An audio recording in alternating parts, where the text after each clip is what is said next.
नमस्कार. राजन हर्षे लिखित सोन्याची मग होईल धरणी या पुस्तकाच्या प्रकाशनासाठी उपस्थित असलेल्या सर्वांचं साधना साप्ताहिक आणि साधना प्रकाशन यांच्या वतीने मनपूर्वक स्वागत. राजन हर्षे सरांचं मराठीतलं हे दुसरं पुस्तक आहे. पहिलं पुस्तक त्यांचं डिसेंबर 2023मध्ये आलं होतं आणि त्या पुस्तकाचा प्रकाशन समारंभही याच सभागृहात झाला होता. साधारणत 2.25 वर्षानंतर हे दुसरं पुस्तक आलं आहे. पहिल्या पुस्तकामध्ये 1 डझनभर लेख होते जे त्या आधीच्या 1.5 वर्षात साधना साप्ताहिकातून साधारणतः महिन्यातून 1 अशा प्रमाणात प्रकाशित झाले होते. आणि याही पुस्तकामध्ये डझनभर लेख आहेत जे मागच्या 1.5-2 वर्षात प्रत्येक 1-1.5 महिन्यातून 1 अशा प्रमाणात ते लेख प्रकाशित झाले. मी जेव्हा हे तपशील सांगतोय त्याचं कारण असं की प्रत्येक लेख हा त्यांचा साधारणतः 4,000 ते 5,000 शब्द, म्हणजे आपल्या अंकाची 8 पानं 10 पानं, क्वचित काही वेळा 12 पानं. आणि त्यांच्या लेखाच्या निमित्ताने आम्ही प्रत्येक 1.5-2 महिन्यातून एक मिनी विशेषांक करतोच, म्हणजे ज्यामध्ये दीर्घ लेख असतील. पण हर्षे सरांचा लेख येतोय किंवा त्या निमित्ताने एक मिनी विशेषांक जुळून आणणं. काही दिवाळी अंकात पण त्यांचे 1-2 लेख येऊन गेले. हे सगळे लेख त्यांचं जे काही चिंतन आहे, आयुष्याच्या पाऊण शतकातलं जे अनुभव आहे, अभ्यास आहे, संशोधन आहे, यातून बाहेर आलेले हे सर्व लेख आहेत. सर्वात महत्त्वाची गोष्ट अशी की वयाच्या 21-22पर्यंत ते पुणे शहरात होते. पुणे विद्यापीठातूनच त्यांनी MA केलं आणि नंतरची 55 वर्ष ते महाराष्ट्राच्या बाहेर आहेत. सुरुवातीच्या काळात दिल्ली, मग काही काळ पॅरिस, त्यानंतर पुन्हा एकदा दिल्ली आणि मग बराच काळ हैदराबाद केंद्रीय विद्यापीठामध्ये प्राध्यापक. त्यानंतर 2005 ते 10 या काळात अलाहाबादला कुलगुरू म्हणून, नंतर पुन्हा काही वर्ष दिल्लीमध्ये आणि आता हैदराबादमध्ये.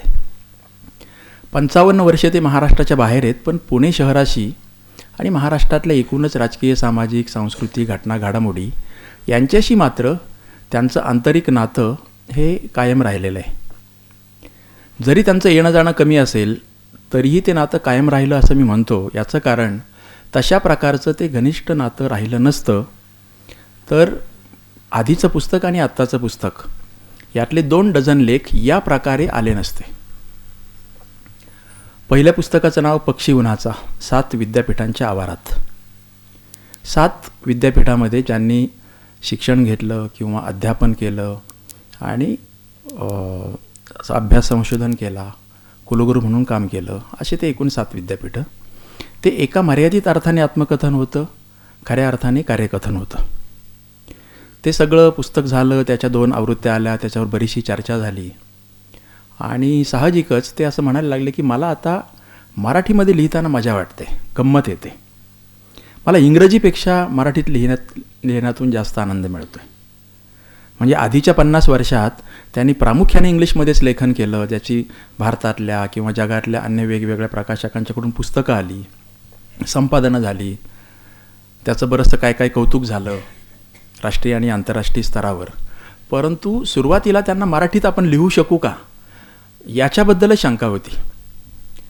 आणि हळूहळू ती इतकी सरावले की आता मला मराठीत लिहिताना जो आनंद मिळतो तो इंग्लिशमधून मिळत नाही. एक चांगली गोष्ट अशी पण घडली की मराठीत लिहिल्यावर त्यांच्या आधी साप्ताहिकातल्या लेखमालेला आणि नंतर पुस्तकालाही जो प्रतिसाद मिळाला त्यामुळे पण त्यांना त्यातली गंमत अधिक जाणवली असेल. हे सर्व लेख लिहिण्याची, प्रसिद्ध होण्याची जी प्रक्रिया आहे ना, ती फार इंटरेस्टिंग आहे. की सामान्यतः त्यांनी माझ्या मनात हा विषय आहे आणि या विषयावर लिहावंसं वाटतं आहे असा एक आमचा फोन होणं, अर्धा तास, पाऊण तास.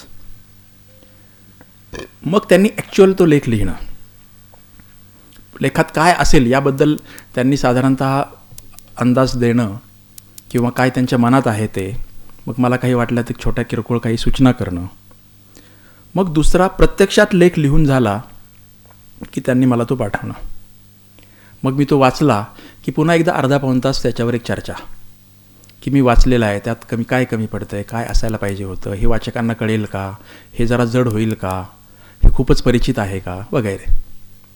आणि मग तो लेख अतिशय काळजीपूर्वक तपासून, छोट्या मोठ्या दुरुस्त्या करून, गरजेनुसार भर टाकून प्रसिद्ध होणं, वाचकांच्या हातात जाणं, वाचकांच्या प्रतिक्रिया येणं, आणि मग पुढच्या 2-3 आठवड्याने तिसरा एक फोन होणार की वाचकांच्याकडून जे आलेला प्रतिसाद आहे त्यातून काय वाटतं आहे या लेखाच्याबद्दल. असे आमचे प्रत्येक लेखाच्या मागे 3 फोन, कमीत कमी अर्धा तास, काही त्यापेक्षा जास्त लांबलेले. त्यामुळे 12+12 24 लेख गेल्या 4 वर्षातले, आणि 24 लेख गुणिले 3 एवढे तास. आणि त्यांना एवढा तास द्यावेसे वाटतात, जरी ते आता कुलगुरू आणि सगळ्या पदावर निवृत्त झालेले असेल तरीही एवढे तास द्यावेसे वाटतात. त्याचे 2 अर्थ होतात. एक, ते स्वतःच्या लेखनाकडे, विचार मांडण्याकडे किती गांभीर्याने बघतात, आणि दुसरं, ज्यांच्यासाठी आपण करतो आहे, ज्या नियतकालिकासाठी करतो आहे, ज्या वाचकांच्यासाठी करतो आहे, त्यांचा प्रतिनिधी असलेल्या संपादकाचं मानस कसं आहे, आणि ते पुन्हा पुन्हा तपासून घेणं. तर याच्यातून त्यांच्यातला अभ्यासक, संशोधक आणि एक चांगला नागरिक परफेक्शनचा, परिपूर्णतेचा कसा आग्रह धरतो याचं त्यांच्या बाजूने एक स्पष्टीकरण देता येईल. माझ्या बाजूने असं की एका संपादकाला अनेक लेखक असतात, अनेक अंक असतात, अनेक विषय असतात, विशेषांक असतात. आम्ही तर अनेक गोष्टी करतो, प्रकाशनं करतो, डिजिटल करतो. त्यामुळे एकेका लेखासाठी एका लेखकाबरोबर 3-3 वेळा अर्धा पाऊण तास, 1 तास गप्पा मारायला, संवाद करायला तुम्हाला आवडणं, आणि हे सातत्याने 4 वर्ष चालणं, हे त्या संपादकाला स्वतःला आपण ग्रो होतो आहे, आपण नव्याने शिकतो आहे, काही नवी दालनं खुली होत आहेत, असं घडल्याशिवाय शक्य नाही. त्यामुळे असा हा दुहेरी आनंदाचा, शिकण्याचा, अनुभवण्याचा असा तो भाग होता. तर त्यामुळे हर्षे सरांचं तर स्वागत आहेच. त्यानिमित्ताने आज आपल्याकडे या पुस्तकाच्या प्रकाशनाला जे 2 मान्यवर आलेत, एक न्यायमूर्ती AP शहा आणि कुमार केतकर सर, अध्यक्षस्थानी शहा सर आणि केतकर सर प्रमुख पाहुणे, आणि लेखक, अशी तिघांची भाषणं आपल्याला ऐकायचीत. प्रत्येकाला 20-25 मिनिटं असा छान वेळ मिळेल, आणि छोटाच समूह असल्यामुळे तुलनेने खूपच चांगली वैचारिक आदानप्रदान होईल असा मला विश्वास आहे. तर हे सर्व सुरू करण्याच्या आधी मी आमचे साधना ट्रस्टचे सल्लागार सुरेश गोरे सर, त्यांना विनंती करतो की तिघांचंही पुस्तक आणि फूल देऊन स्वागत करावं. अध्यक्ष न्यायमूर्ती AP शहा,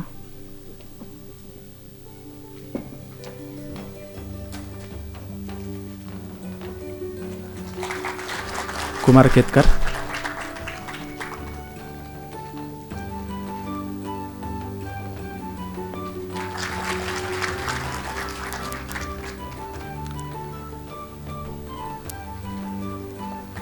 राजन हर्षे.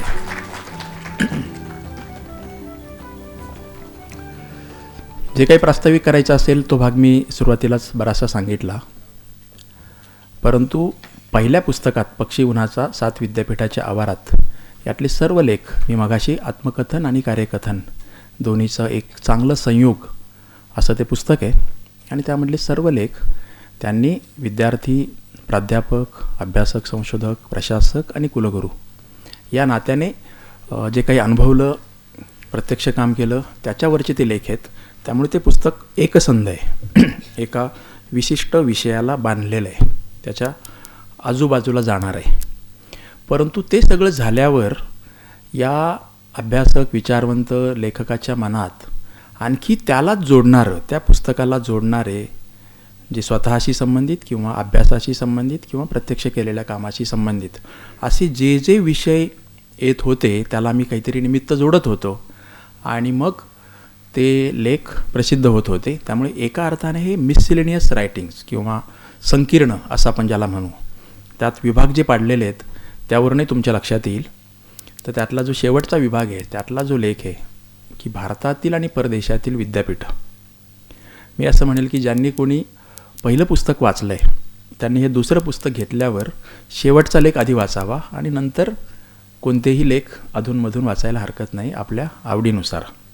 कारण पक्षी उन्हाचा या पुस्तकाचा लेखक भारतातील आणि जगातील विद्यापीठाच्या बद्दलचं आत्ताचं चिंतन मांडतो आहे आणि ते वाचून झालं की मग हा माणूस स्वतः कसा आहे, त्याची घडण, त्याच्या आवडीनिवडी इथपासून त्याला अभ्यासाचे विषय, चिंतेचे विषय, असं सर्व अन्य लेखाच्यामधून खूप चांगल्या प्रकारे पुढे येणारे. काही लेख त्यातले थोडे आव्हानात्मक वाटतील बौद्धिक दृष्टीने, काही लेख पहिल्यांदाच आपण या माणसाचं नाव ऐकलं आहे आणि नवीनच दालन खुलं झालं आहे आपल्याला, असं कोणत्याही विचारक्षम माणसाला वाटू शकेल.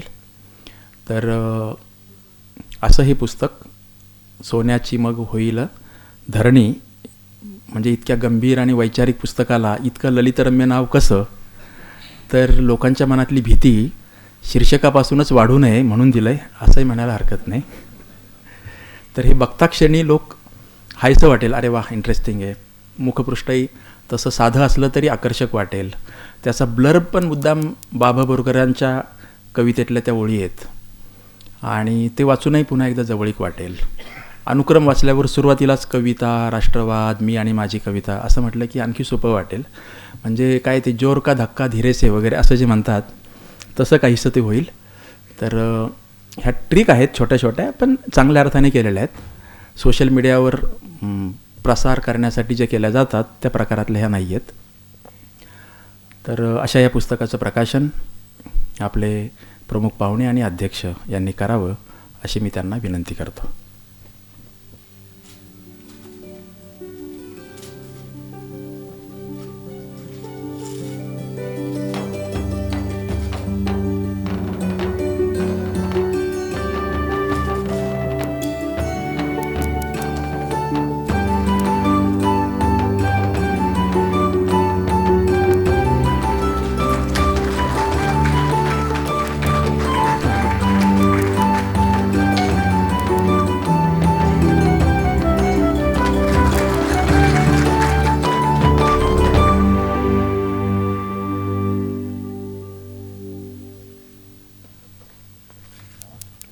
आता आपण थेट पुस्तकाच्या लेखकाचं मनोगत ऐकू आणि त्यानंतर अगदीच मला काही वाटलं तर 1-2 वाक्य मी नंतर बोलेल.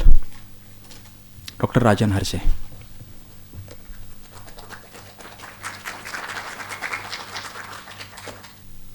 व्यासपीठावर उपस्थित न्यायमूर्ती शहा, माझे मित्र कुमार केतकर, सुरेश गोरे, माझे संपादक विनोद शिरसाट आणि आज सगळ्या जमलेल्या माझ्या मित्रांनो, मैत्रिणींनो, बहिणींनो, भावांनो.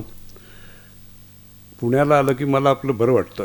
काहीसंही असलं तरी पण माझं गाव आहे आणि अगदी गुणदोषासकट मी सगळं ॲक्सेप्ट करतो जे पुणं आहे ते. का मला असं पुणं आवडतं कोणा माहिती, पण मला 3 शहरं खूप आवडली आयुष्यात. एक म्हणजे पुणं, दुसरं पॅरिस आणि तिसरं अलाहाबाद. आणि पुष्कळदा जेव्हा मी विचार करतो की का आवडतं, तर सगळ्यात महत्त्वाचा गुण पुण्याचा किंवा अलाहाबादचा किंवा पॅरिसचा, मग there is right amount of irreverence. मग सारखा अनादर करायची जी वृत्ती पुण्यात, पॅरिसमध्ये, अलाहाबादमध्ये, त्याचा मला फार आनंद होतो की कोणालाही चटकनपणी मानत नाही, 4 इंच कमीच दाखवतो. आणि मग तसं केलं एकदा पुण्यात किंवा कुठेही की अगदी कसं समाधान वाटतं, छान झालं, त्याचं तर माप काढलं. आणि ह्या 3 शहरात हीच अशी प्रवृत्ती असल्यामुळं मी 3 शहरात खूप रमलो. दिल्लीत नाही कधी रमलो, कारण ते सरकारी शहर आहे. सत्ता असते तिथे सगळी माणसं मागं पुढं करतात, काहीतरी विचार बदलतात, सगळंच बदलतं. तर मला आपल्याला सगळ्यांना भेटून, विशेषतः प्रवीण सप्तर्षीसारखे बालमित्र, माझ्या भावाचे 2 मित्र आलेले आहेत, ते माझेही मित्र असतात, मनोहर इंगळे आणि विश्वास काळे. आणि असे पुष्कळ परिचित लोकांनी, माझ्या अनेक लेखक परिचित आहेत ते आलेले आहेत. तर सगळ्यांना बघून मला खूप आनंद झाला, घरी आल्यासारखं वाटलं. हे पुस्तक पहिले थोडंसं माझ्याकडनं लिहून गेलं कारण असं झालं, हे माझ्या भावाला डॉक्टर रवींद्र हर्षे त्याला मी अर्पण केलं आणि ते आपोआपच माझ्या आतून ते झालं. कारण आमचे नेहमी संवाद होत असत. अलीकडं 5-7 वर्षात तर खूपच वादविवादच होत असत, पण तरीसुद्धा ते वादविवाद किंवा संवाद असतील ते अखंड राहावेत. आणि तो मध्येच गेल्यामुळं कॅन्सरने ते राहिले म्हणून मला असं वाटलं जे जे काही सांगायचं राहिलं होतं ते मी लिहून टाकतो, आणि तसं ते पुस्तक झालं. त्याचं शीर्षक आहे, ते मला लहानपणी एक 4च ओळी वाचल्या होत्या, त्या खूप आवडल्या होत्या. त्याचं ते शीर्षक आहे, लांब सावल्या पडता गगनी, सोन्याची मग होईल धरणी. लांब सावल्या पडता गगनी, रंग नाचतील फेर धरोनी, सोन्याची मग होईल धरणी. टक लावून पाहू कड्यांनो तृणबाळे होऊ. तर आकाशात रंग फेर धरून नाचणार आणि सोन्याची धरणी होणार, म्हणजे जग चांगलं होणार असं तृणबाळाला वाटतं. आणि मलाही असं वाटलं की आपण एक गवत्याच्या पात्या समान जरी असलो तरी आजच्यापेक्षा सुंदर जग बघायची माझी इच्छा आहे. त्यासाठी माझी कमिटमेंट आहे, काहीतरी करावं असं वाटतं. अजून सुद्धा काही जे व्हॅल्यूज आहेत, प्रेम, न्याय, क्षमा, समता, स्वातंत्र्य, या गोष्टीवरचा विश्वास ढळलेला नाही. मी अजून 10-12 वर्ष झाली तरी ढळला नाही. मी किती ऑप्टिमिस्टिक असेल तुम्हाला लक्षात येईल. तर इतकं होऊनसं मी अजून इतका आशावादी आहे. आणि त्यामुळं मला असं वाटलं की हेच त्याचं योग्य शीर्षक पुस्तक केलं. पण ते करताना कुठेतरी परीक्षण करायला लागतं आजूबाजूच्या परिस्थितीत. ते मी केलेलंच आहे आणि आत्मपरीक्षणही केलं आहे. आणि त्याच्यामुळं तुम्हाला थोडंसं कंटाळाही वाचेल वाटताना, पण तरी दोन्ही केलेलं आहे. तर यातल्या काही गोष्टी ज्या आहेत ते मी आपल्या सहज सांगतो, जास्त वेळ घेणार नाही. एक मला मराठी दिनानिमित्त लिहायला सांगितलं शिरसाटाने, तेव्हा मी त्याच्यावर विचार करत होतो. आणि मी मराठीपासून इतका दूर आहे की नुसतं म्हणजे ये मराठीयेची नगरी, ब्रह्मविद्येचा सुकाळू करी म्हटलं तरी मला काय काय होतात. माझा मराठाची बोलू कौतुके परी, अमृता तेही पैजा जिंके, असं काहीतरी होतं. माझा मराठीपणा जागृत होतो.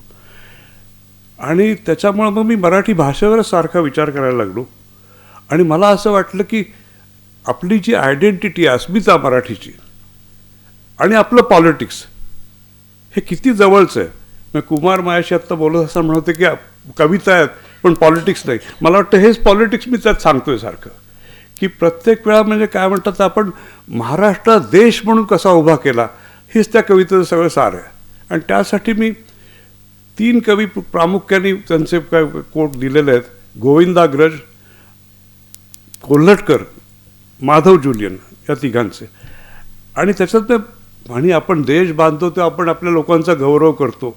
जिथे रंगली साधी भोळी जनाईची गाणी, तिथेच खेळेत श्रीपादांची कलावती वाणी, विकावयाला अमोल असली अभंगमय वाणी, तरी तुझी बाजारपेठ तो करी देहूचा वाणी.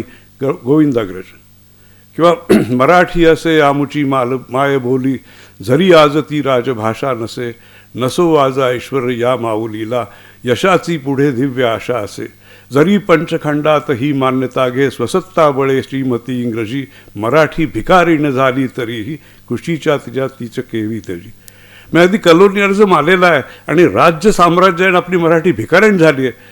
म्हणून मग जगन्मान्यता ही अर्पू प्रतापे, हिला बैसवू वैभवाच्या श्री. म्हणजे महाराष्ट्रात केवढा रिव्होल्ट होता, पॉलिटिकल रिव्होल्ट सारखा होता. आपण सारखे किती आयडेंटिटी आपली बिल्ड करत होतो. विक्रम वैराग्य एक जागी नांदती, जरी पटका भगवा झेंडाई डोलती. श्रीपाद कृष्ण कोल्हटकर. मग त्याच्यानंतर भव्य हिमालय तुमचा आमचा केवळ माझा सह्यकडा, बापटांचं अलीकडचं आहे, किंवा सुरेश भटांचं अलीकडचं आहे. पण काव्यात कुठंतरी आपण देश बांधत होतो, किंवा इमॅजिनिंग अ नेशन. आणि त्यातनं माझ्या लक्षात आलं की राज्य आणि राष्ट्र यातला फरक आपण सांगितला पाहिजे. राज्य हे नेहमी ज्युरिडिकल असतं, लिगल असतं. पण नेशन ही एक इमॅजिन कम्युनिटी. आपण सायको कल्चरली नेशन होतो. आपल्याला वाटतं असं आत्म की आपण देश होतो, म्हणून देश होतो. आणि त्याच्यामुळे महाराष्ट्र हा देश आहे असं पुष्कळदा. भारत पण नेमकं काय आहे, बहुराष्ट्रीय राज्य आहे का सिव्हिलायझेशन स्टेट आहे. इथं पुष्कळ नॅशनॅलिटीज आहेत, तामिलियन्स, बंगालीज, आपण. आणि या नॅशनॅलिटीजमध्ये सायको कल्चरल असतात. तेव्हा हे बहुराष्ट्रीय राज्य का सिव्हिलायझेशन स्टेट ते कसं आहे आणि जगात असं काय आहे हे आपल्याशी जुळणारं. तर त्यामुळे मला असं वाटलं की स्वित्झर्लंड, मोठ्या 3 भाषा, इटालियन, फ्रेंच, जर्मन, किंवा रशिया, बहुराष्ट्रीय देश, राज्य, बहुराष्ट्रीय राज्य. कारण ते ज्युरिडिकल आणि सायको कल्चर त्यांचा संगम कसा होतो आणि कसं देश तयार होतो. तसंच कधी कधी असं असतं की पंजाबी नॅशनॅलिटी पण ती पाकिस्तानात भारताच्या राज्यात डिव्हाइड झाली. बंगाली नॅशनॅलिटी पूर्व पाकिस्तान आणि वेस्ट बेंगॉल असं ते डिव्हाइड झालं. तर नॅशनॅलिटी डिव्हाइड होते. काही लोकांना असं असतं की they are nation trying to search the state for themselves. म्हणजे तामिलियन श्रीलंकेतले त्यांना राज्य हवं होतं म्हणून त्यांनी एवढं युद्ध केलं, LTT आली, त्यांचा संहार झाला. कुर्डिश लोक सगळे इराक, इराण, सिरिया सगळीकडे ते आपलं राज्य आपलं उभं करायचा प्रयत्न करतात, त्यांना यश मिळत नाही. बास्क स्पेनमधले सेपरेटिस्ट ते करतात, क्युबेकमध्ये कॅनेडियन करतात. तर राज्य आणि राष्ट्र आणि त्यातनं कुठं महाराष्ट्र बसतो. आणि मला नेहमी वाटलं की आपला देश आहे महाराष्ट्र, आणि कुठे मराठीचा अपमान करायचं आपल्याला वाईट वाटतं, हिंदी आपल्यावर लादलीचं आपल्याला वाईट वाटतं. तुम्हाला वाटतं का नाही मला माहीत नाही, मला वाईट वाटतं. आणि मी त्याचा जाहीर विरोध केला. मला हिंदी सुंदर बोलता येते, पण मग हिंदी भाषिकांनी मराठी न शिकणं, तामिळ न शिकणं या गोष्टीचा मी कडक विरोध करतो. कारण त्यांना विचारात फक्त एकच भाषा येते असं का. तर कुठंतरी मला असं मग एसिमेट्रिक वाटतं रिलेशनशिप, म्हणून तो लेख लिहिला गेला. कसा गेला तुम्हाला माहितीच आहे. दुसरा लेख मला ते लिहायला त्यात मी असा प्रश्न विचारला होता की मी कवी का नाही झालो. असा हा अवघड प्रश्न आहे. पुष्कळ आत्मपरीक्षण करायला आलं, कारण मी किती रद्दी कविता केली असतील हे माझं मलाच माहिती. खूप झाले रद्दी कविता, पण तरी त्यातली काही सॅम्पल्स तुम्हाला वाचायला ठेवलेली आहेत. पण मला असं वाटतं की एखादी गोष्ट अशी तीव्रतेने वाटणं आणि त्यासाठी आपण पूर्णपणे वाहून देणं हीच माझ्या आयुष्यातली कविता होती. मग कधी कधी असं वाटलं की आपण खूप चांगले शिक्षक व्हावं, खूप चांगला रिसर्च करावं, आणि आयुष्यभर ते कधी जमलं नाही. ही खंत हीच माझी कविता होती. कायम तसा मी जगलो. आजपर्यंत मला कधी नाही वाटलं की आपण काहीतरी चांगलं लिहू शकलो, चांगलं शिकवू शकलो. पण कविता फक्त अशीच असते का की ती मग पद्यात असते. मग पंडित नेहरूंचं इंग्रज सगळं आहे, ते सगळं गद्य आहे, पण ते पद्य वाटतं. आणि अनेक नवकवी नुसते कविता लिहितात पण त्यात गद्य वाटतात. त्या तर पद्य आणि गद्य असं करूच नाही त्यात फरक जास्त. किंवा साधं एक्सप्रेशन नेहरूंचं त्या ग्लिम्सेस ऑफ द वर्ल्ड हिस्ट्रीमध्ये त्यांना इंदिराला भेटायचं होतं, आणि ते dear Indira, dear to the sight and still dearer when the sight is denied, हे बापाचं पोएटिक एक्सप्रेशन आहे मुलीबद्दल. किंवा एकदा दौरा केला त्यांनी बिहारचा, तर ते म्हणले I sped like an arrow through Bihar. नेहरूंची मुद्दामून उदाहरणं देणार आहे आज, कारण त्यांची निंदा करायचं आजकाल फार फॅशन आली आहे, म्हणून मला असं वाटतं की म्हणावं काहीतरी चांगल्या गोष्टी. दुसरं मला असं वाटतं की प्रेमसुद्धा आपण मिडिओकर असं का घ्यायचं. मग एक बाई नाही बुवा करतात, माझं असं झालं नाही इतकं. मी माझ्या एकेका वर्गात प्रेमात पडलो. मग 2 वर्ष एका बॅचला मी इतकं शिकवलं, मना बसलं की सगळी मुलं आणि मुली माझ्या प्रेमात, मी त्यांच्या प्रेमात, असं 2 वर्ष चाललं होतं. इतकं की एकदा वॉशिंग्टनला गेलो होतो आणि माझं काम लवकर आटपलं. पुढं दिल्लीत एक कॉन्फरन्स होती, पण मी ती टाळली. आणि हैदराबादहून थेट वॉशिंग्टनहून थेट हैदराबादला आलो. आणि वर्गात गेल्यावर एवढा कल्लोळ माजला, हर्षोल्लास, आणि मलाही असं वाटलं की मी प्रेमात आहे. मग ते अनिलांचं होतं ना, अजून यौवनात मी मुले फुले सभोवती, असं छान वाटलं.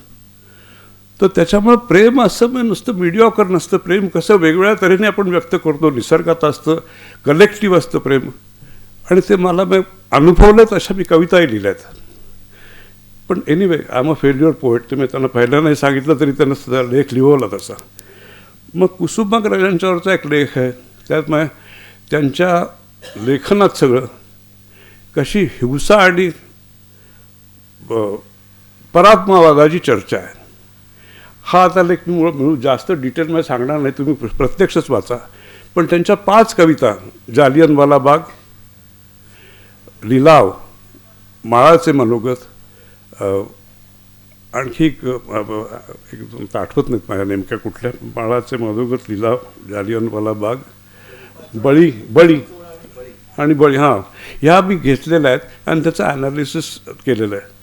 आणि ते समजायसाठी मग की हिंसा काय असते, कारण हिंसा म्यूट असते, हिंसा ओव्हर्टे असते.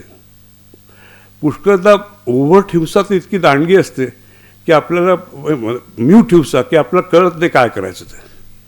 किंबहुना असं असतं पुष्कळदा की एखादी गोष्ट समजून घेणं फार अवघड असतं.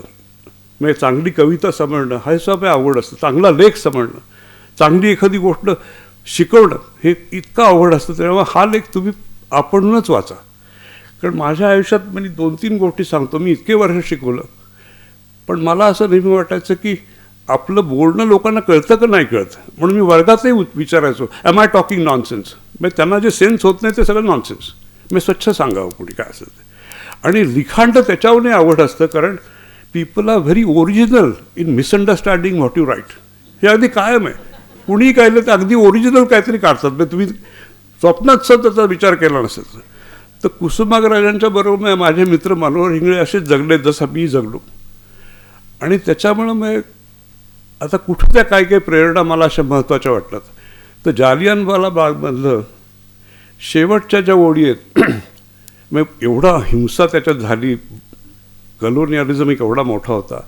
आणि पाचोळ्या परिपेत पडली पाहून प्रेतांची रास, नयन झाकले असतील तेव्हा तू आपले खास, असेल ही वा सैतानाची प्रभूवरी मात, एक जखम आणि नवीन येशू तुझ्या काळजात. म्हणजे मला नेहमी असं वाटलं की बायबल वाचता वाचता सगळ्यात बायबलमधली पॉवरफुल ओळ कुठली, तर मला असं वाटतं की जीजस वेप्ट. त्याला इतकं दुःख झालं असं सगळं पाहताना अनेक गोष्टी. Jesus wept. आणि हे सगळे मग ख्रिस्तधर्मी प्रेमी ज्यांनी मिशनरी होऊन इकडं काम केलं, आपल्यावर साम्राज्य लादलं, यांच्यातला ख्रिस्त का नाही जागा झाला, हे का आपल्यावर राज्य करायला येऊन बसले इथं. पण गांधीच्यातला ख्रिस्त काय जागा झाला. गांधींनी अहिंसेच्या मार्गाने पण बेधडक लढाई दिली. गांधींना ख्रिस्ताबद्दल प्रेम होतं, ख्रिश्चॅनिटीबद्दल नव्हतं. हे मी लक्षात ठेवा. ते अजिबात नव्हतं. ख्रिस्ताबद्दल होतं. ख्रिश्चॅनिटी इन्स्टिट्यूशनलाइज रिलिजन आहे, त्याच्याकडे त्यांचं जास्त हे नव्हतं. त्याच्यानंतर पुढं म्हणजे मी जास्त ते समजावून सांगायसाठी डॉस्टोएव्स्की, कॅमू वगैरे लोक कसे एक्झिस्टेन्शियलिस्ट होते. आणि पोस्ट इंडस्ट्रियल सोसायटीमध्ये एलियनेशन कसं वाटतं, इंडस्ट्रियलायझिंग सोसायटीमध्ये कसं वाटतं, हिंसा नेमकी कशी असते, म्यूट आणि ओव्हर्ट, किंवा एलियनेशन परात्मवाद तो कसा वाटतो, याची थोडीशी तुलना केली. पुढच्या काही लेखामध्ये मला वाटतं 2-3 पटपट सांगतो आता. भारताच्या लोकशाहीचं जे आहे ते मग कम्पॅरिझन असं आहे की कुठंतरी दक्षिण आशियामध्ये भारत एक लोकशाही आहे आणि 75 वर्ष त्याच्यापेक्षा जास्त टिकली आहे चांगली. आणि फक्त श्रीलंकाच तसा आहे, बाकी पाकिस्तान, बांगलादेश, नेपाळ, चीन, शेकडम्स किंवा पूर्वेकडचे देश कुठं अशी लोकशाही टिकलेली नाही. तर ही आपली एक मोठी अचीवमेंट आहे आणि ती रिटेन करायसाठी काहीतरी व्हायला पाहिजे. मग ते करता करता मी म्हणजे अनेक जसं असं टुरिझम केलं. बघ कुठंतरी कॉन्स्टिट्युशनलिझम म्हणजे काय, किंवा डिव्हिजन ऑफ पॉवर्स असतात, लेजिस्लेचर, एक्झिक्युटिव्ह आणि ज्युडिशरी त्यांना एकमेकाला चेक करतात. एखाद्या एक्झिक्युटिव्हकडे एकदम ओव्हरवेल्मिंग पॉवर नसली पाहिजे, तसं होतं. मग एकाधिकारशाही सत्तेचं केंद्रीकरण झालं तर प्रॉब्लेम्स येतात. आणि ते कुठं कुठं कसे कसे होत गेले. अगदी डोनाल्ड ट्रम्पपासनं ओरबान, पुटिन, क्षी जिनपिंग किंवा एर्डोगान टर्कीमध्ये, ह्या सगळ्यांचा असा एक ओव्हरव्ह्यू घेतलेला आहे की त्यांचे रेजिम्स कसे चालले आहेत, कॉन्स्टिट्युशनल ऑर्डर आणि दुसरं म्हणजे सगळ्यात महत्त्वाचा प्रश्न आहे मायनॉरिटीजना प्रोटेक्शन मिळतं का नाही. हा मायनॉरिटी हा शब्द फक्त तुम्ही एक धर्माच्या ह्याच्यावर घेऊ नका. Minority view also requires protection. म्हणजे there can be minority of one but you must protect that minority of one. हे सगळं धर्माशी संबंधित. लगेच मायनॉरिटी म्हटलं की लोक नाचायला लागतात, कसली मायनॉरिटी कोण, मी एकटा minority, I am permanent antithesis. Suppose I am permanent antithesis, तर मला प्रोटेक्शन पाहिजे आणि मला काय म्हणायचं ते म्हणू द्या. त्याचा अर्थ लोकशाही. वेगळे शिकवणं तरी शेवटी काय असतं, जगाकडं बघायचे वेगळे वेगळे दृष्टिकोन आपण विद्यार्थ्यांच्या पुढे मांडतो. मग त्याचा अर्थ असा आहे की आता लोकशाही नसली तर सगळे शिक्षक युजलेसच होऊन जातील. वर्गातले काय शिकवणार. खरं बोलायला लागलं तर टेडा फेडा काय वाटेल ते लावतील, तुमच्या मागे काही लावतील. तर खरं बोलता आलं पाहिजे शिकवताना, आणि टीका व्यवस्थित करता आली पाहिजे कशावर, तर टीकात्मक विश्लेषण करणं. आणि शेवटी भारताकडं तर 2-3 गोष्टी सांगायच्या आहेत ज्या मला फार चिंताजनक वाटतात.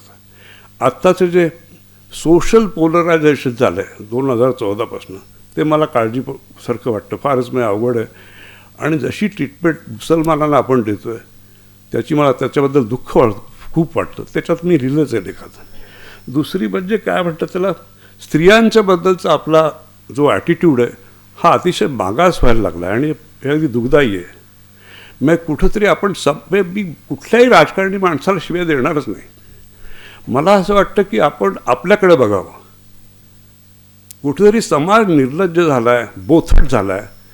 नाही तर एखाद्या त्या बिल्किस बानूला रेप करणारे 11 लोक बाहेर पडतात तेव्हा त्यांना हार घालतात. मणिपूरमध्ये नग्न स्त्रिया जातात तर आपण गप्प बसतो.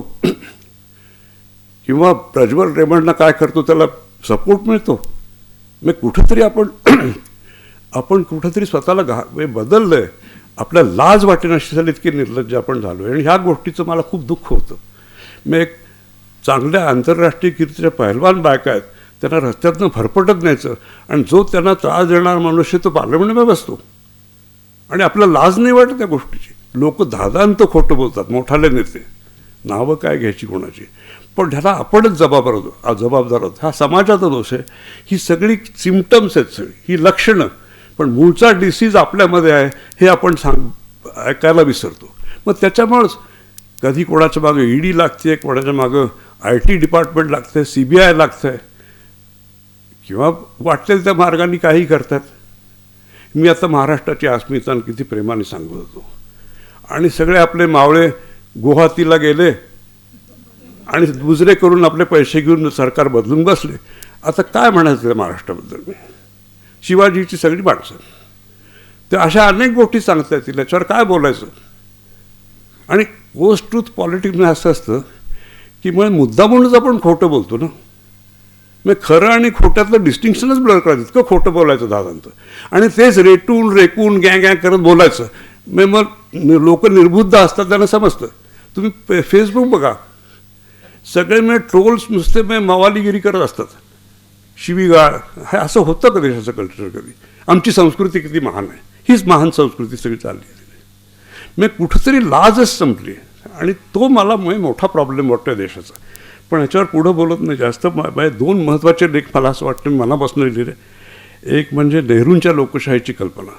बऱ्याचशा गोष्टी तर तुम्हाला माहितीच आहेत. ते संस्था त्यांनी पुष्कळ उभ्या केल्या, कशातनं उभ्या केल्या. म्हणजे ज्या देशात युनिव्हर्सिटीज नाहीत, बेकारी केवढी मोठी, अन्नाचा प्रॉब्लेम, बेंगॉलचा फेमिन होता, प्रत्येक गोष्ट मी त्याला पार्टिशन झालं होतं, लोक दुःखी होते. इतकं त्याच्यात लाखो माणसं मेली, इकडची तिकडे झाली, केवढे मोठे त्रास होते. तरी IIT, IIM, इस्रो, CSIRला पुढं एन्करेजमेंट देणं, अशा कित्येक गोष्टी घडल्या. लोकशाही भक्कम झाली. सगळ्या सुकुमार सेन इतके कॉम्पिटंट इलेक्शन कमिशनर होते आणि स्वतः नेहरूंनी कायम क्रिटिसिझम वेलकम केला. प्रत्येक वेळा कॉम्प्रिहेन्सिव्ह स्टेटमेंट फॉरेन पॉलिसीवर दिलं. आणि चिन्यांनी जेव्हा आक्रमण केलं, वाजपेयी म्हणलं एक सेशन होऊन दे पार्लमेंटमध्ये, तर त्यांनी स्पेशल सेशन बोलावून सगळ्यांना बोलायला सांगितलं. प्रत्येकाची उत्तरं शांतपणे दिली. चुकीचं होतं का बरोबर होता पुढचा मुद्दा आहे, पण बोलायचा अधिकार होता. लोकांची मनं दाबली नव्हती. दुसरा म्हणजे मी मुद्दा म्हणून 2-3 असे मुद्दे पटकन मांडतो. मला असं वाटतं की मी नेहरूंनाच फक्त याच्यात गुण म्हणून म्हणत नाही. मला असं वाटतं की भारताचा बेसिक एथॉस हिंदू आहे आणि त्याच्यात म्हणजे डिसेंट हा नॉर्मल प्रॉब्लेम आहे. म्हणजे आपल्या आहेत भारतात विरोध करणं आपल्याला जमतं, कारण लोकशाहीत विरोधच असतो मुळात. तेव्हा ब्राह्मणिकल हिंदुइझम विरुद्ध जैन किंवा बुद्ध उभे राहिले. पुढं संत परंपरेत सगळे जनतेचीच गाऱ्हाणी मांडणारे तुलसी, मीरा, कबीर, ज्ञानेश्वर, तुकाराम, चोखामेळा सगळे झाले. तर आपल्यामध्ये विरोध करणं आपल्या रक्तातच आहे. आणि त्याच्यावर आर्ग्युमेंटेटिव्ह इंडियन जर तुम्ही पाहिलं तर त्यात अमर्त्य सेनने आर्ग्यू असं केलं आहे की माझं विनोद चौदा भांडण झालं आणि मी मेलो आणि मग विनोद काहीतरी वेगळं म्हणले, तर मला मरायची इच्छा नसते, कारण सारखं आर्ग्युमेंट जिवंत ठेवायचं असतं. तेव्हा कुठल्याही भारतीय माणसाला चटकन मरायला आवडत नाही. मग त्याच्या आर्ग्युमेंटला पुन्हा काउंटर करण्यासाठी मी उभाच आहे, असं करत करत भारत जगतो. तेव्हा कुठलाही इथं विचार मेलेला नाही आहे. ही इतकी डेमोक्रेसी आपल्यामध्ये रुजलेली आहे, ते मला महत्त्वाचं वाटतं. आणखी महत्त्वाचं बात, नेहरूंचं कॉन्ट्रीब्युशन मला कोणी विचारलं तर त्यांच्या लोकशाहीचं इंटरनॅशनल डायमेन्शन ते फार मोठं होतं. म्हणजे त्यांनी कन्सिस्टंट पॉलिसी एक ठेवली होती प्रत्येक विषयात.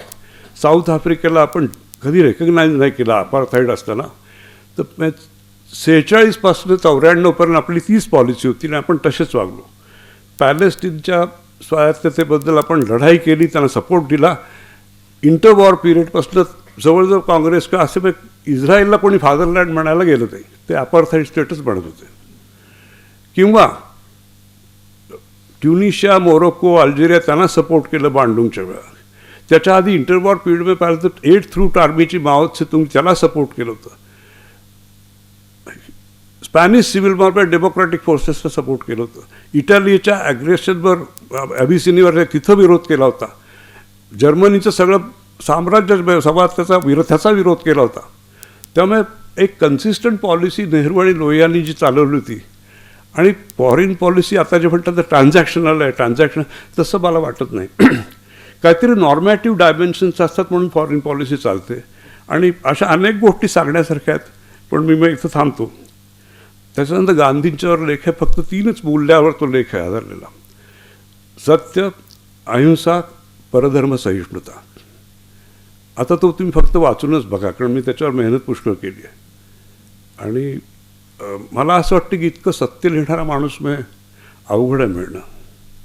त्यांचं इंग्लिशच मुळे बिब्लिकल होतं कुठंतरी. जसं नेहरूंचं म्हणतात एडवर्डियन होतं, ते इंग्लिश बिब्लिकल होतं. त्यांनी जे केलं ते त्यांनी सांगितलं. मला गर्लफ्रेंड होती किंवा तत्सम कुणी, मी वेश्येकडे गेलो, खोटं बोललो, चोरी केली, काहीच ठेवलेलं नाही आहे. आणि त्या व्यतिरिक्त म्हणजे सगळ्यांना बरोबर घेऊन जायचं, सगळ्या रिलिजियस कम्युनिटीजना निगोशिएट करून बरोबर न्यायचं. मुसलमान, त्यातले म्हणजे विविध पंथ, हिंदू, बुद्धिस्ट, पारशीज, सगळ्यांना ते बरोबरून कसे जात होते, कशा चळवळी उभ्या केल्या, तो एक वेगळा इतिहासच आहे. पण त्याच्याकडे मी जाणार नाही. ती सहिष्णुता होती ती फार महत्त्वाची होती. मला नेहमी असं वाटतं की गांधी आणि मौलाना आझाद खूप धार्मिक होते, पण ते सेक्युलर होते, कम्युनल नव्हते. ह्या तिन्ही गोष्टी, सत्य, परधर्म सहिष्णुता आणि अहिंसा, याच्यावर मी पुष्कळ चिंतन आहे. त्यात टॉल्स्टॉय, मॅझिनी, रस्किन, थोरो त्यांचे सगळे कसे इन्फ्लुएन्स होते ते मांडलेलंच आहे. पुढचं म्हणजे मॅन्डेला. त्याच्यावर मी 30-40 वर्ष मी रिसर्च केला. जास्त इथं डिटेल बोलणार नाही. पण no easy walk to freedom and long walk to freedom ही 2 त्याची महत्त्वाची पुस्तकं. आणि कसं साऊथ आफ्रिकेचं काय काय झालं. आणि रिचर्ड फ्रान्स पॅनोवर सगळा एक लेख आहे. त्यातल्या 2च गोष्टी सांगतो संपण्यापूर्वी. एक म्हणजे की कलोनियलिझममध्ये त्याला एक सायकोलॉजिकल डायमेन्शन असतं. तेव्हा तो मानसिक हिंसा कशी होते ते फ्रान्स पॅनोनी फार उत्तम मांडलं आहे. म्हणजे कुठेतरी कॉज आणि इफेक्ट सिनॉनिमस होतात. मी गोरा आहे म्हणून मी बुद्धिमान आहे, सुंदर आहे आणि आकर्षक आहे, मला सगळं कळतं. तू काळा आहेस म्हणून तू कुरूप आहेस, बेअक्कल आहेस. मग त्याचा अर्थ कॉज अँड इफेक्ट. मी जर गोरा नसलो तर मग सगळं नाही, काळा असलो तर मी असा आहे, असं मॅनिकेईन वर्ल्ड जे बिल्ड करतं कलोनियल सिस्टम. म्हणजे लाईट अँड डे, दिवस आणि रात्र, कृष्ण धवल असं वर्ल्ड. तर त्याच्यावर त्यांनी पुष्कळ रिफ्लेक्शन केलं. पण सगळ्यात महत्त्वाचं रिफ्लेक्शन म्हणजे असं की जो मनुष्य सारखा पर्सिक्यूट होतो त्याला पर्सिक्युशन बंद करावं असं कधी वाटत नाही. त्याची अशी इच्छा असते की त्या पर्सिक्युटरला मी रिप्लेस करीन कधी एकदा आणि पुन्हा मी तेच करीन. मग आफ्रिकेत काय झालं तर पर्सिक्युटर गेले, पण नवे पर्सिक्युटर आले मिलिटरी डिक्टेटरच्या द्वारातनं आणि त्यांनी दाबायला सुरुवात केली. मग आफ्रिकेत अशा अनेक गोष्टी झाल्या. त्याच्यावर मी जास्त बोलत नाही. मग काय म्हणतात त्याला, केन्याटाने एकदा म्हटलं होतं की आम्ही जेव्हा आफ्रिकेतले युरोपियन लोक आले तेव्हा त्यांच्या हातात बायबल होतं आणि आमच्या जमिनी होत्या. आणि काही दिवसानंतर आमच्या जमिनी गेल्या, आमच्या हातात बायबल आलं आणि त्यांच्या हातात जमिनी गेल्या सगळ्या. मग हाच कलोनियनचा मोठा भाग असतो. तर अशा अनेक गोष्टी आहेत. आणि फ्रान्स पॅनोवरचा लेखचा पुष्कळ दिवस विचार करून ते मला असं वाटतं इंग्लिशमध्येही लिहिलं आहे, पण मराठीत जितकं चांगलं आहे तितकं झालं नाही. शेवटचं म्हणजे हायर एज्युकेशन. तो माझा फेवरेट विषय आहे. जास्त त्याच्यावर बोलायचं नाही. पण काही काही जी मॉडेल्स आहेत जगातली, कॅलिफोर्निया मॉडेल, युरोपियन युनियनचं मॉडेल, मेलबोर्नचं मॉडेल, ब्राझील आणि दक्षिण आफ्रिकेतलं मॉडेल आणि भारतात काय चाललं ह्याच्यावर मी लिहिलं आहे. भारतातली दुर्दशा जितकं कमी बोलू तितकं चांगलं.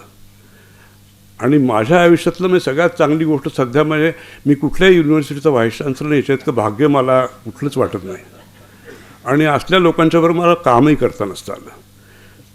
आय थिंक पुष्कळ मी बोललो, जवळजवळ 15-20 मिनटं घेतली. मी शिक्षक आहे, बोलायला कधी कमी नसतं, पुष्कळ वेळेसं बोलू शकतो. पण तरी मग तुम्ही थोडं थोडं हसलात, थोडं थोडं गंभीर चेहरे केलेत आणि माझं एवढं सगळं ऐकून घेतलं त्याबद्दल मी मनापासून तुमचे सगळे धन्यवाद देतो. आणि मुख्य म्हणजे मी सगळ्या 2 मोठ्या लोकांना ऐकायला स्वतःच हजर आहे आणि त्यांना काय म्हणायचं आहे सगळं वाचून हे ऐकायसाठी तुम्ही जितके आतुर आहात तितकाच मी आतुर आहे, कदाचित जास्तही असेल. धन्यवाद.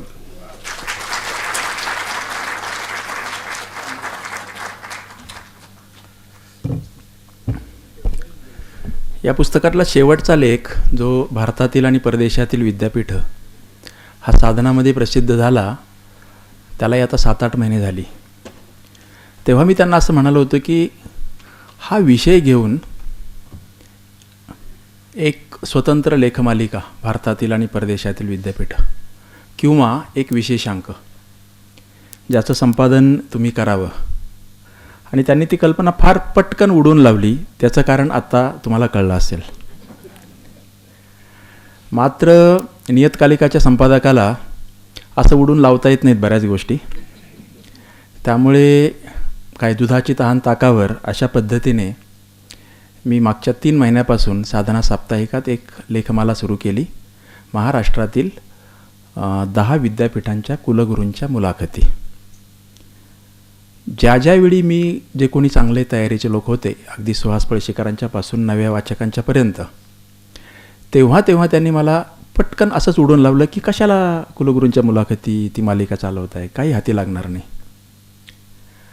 परंतु खरोखर काही हाती लागतं आहे की लागत नाही आणि अभ्यास संशोधन करूनही जेव्हा आपल्याला कळेल विद्यापीठाची काय स्थिती आहे तर ते समोर येणं गरजेचं आहे.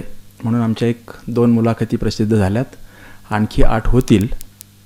आणि या 10 मुलाखतींच्या मालिकेनंतर माझ्या मनातली ती कल्पना आहे की काय महाराष्ट्रातलं चित्र हे लोकांच्या समोर गेलं की भारतातली महाराष्ट्राच्या बाहेरचे काही विद्यापीठं आणि जगातले काही विद्यापीठं आणि त्या कुलगुरूंच्या मुलाखती किंवा त्यांचे लेख असं काहीतरी पुढच्या वर्षीचं नियोजन आहे.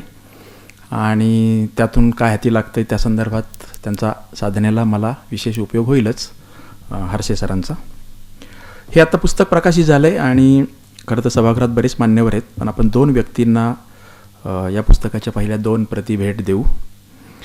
2 वर्षापूर्वी जो कार्यक्रम झाला तेव्हा डॉक्टर हर्षे यांची पत्नी गीता गौरी त्या आल्या होत्या आणि आजच्या कार्यक्रमाला त्यांची मुलगी नाविका ते आलेल्या आहेत. तर नाविकाला एक आपण पुस्तक देऊ.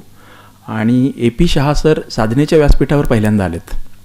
खरं तर आम्ही त्यांना बरीच वर्ष ओळखतो, पण एक तर ते दीर्घकाळ दिल्लीत होते त्यामुळे आमचा तसा थेट कधी परिचय झालेला नव्हता. परंतु साधनेने त्यांच्यासाठी काहीतरी करावं, त्यांना बोलवावं आणि त्यांनी पण साधनेच्या व्यासपीठावर यावं अशा प्रकारचा आग्रह साधनेचे आमचे मित्र हितचिंतक GD पारेख सर, तेही निवृत्त न्यायाधीश आहेत, ते मागची 2-3 वर्ष धरत होते. आणि यापूर्वी आम्ही 2-3 वेळा वेगवेगळ्या कार्यक्रमाला त्यांना बोलावलं होतं AP शहा सरांना, पण वेळा जुळल्या नाहीत आणि म्हणून ते येऊ शकले नाहीत. तर ते आज पहिल्यांदा आलेले आहेत आणि त्याला मुख्य कारण GD पारेख सर आहेत. तर GD पारेख सरांना एक प्रत आपण देऊ आणि नाविकाला देऊ. तर दोघांनाही या पुस्तकाच्या प्रती आपण शहा सरांच्या हस्ते देऊ. नाविका.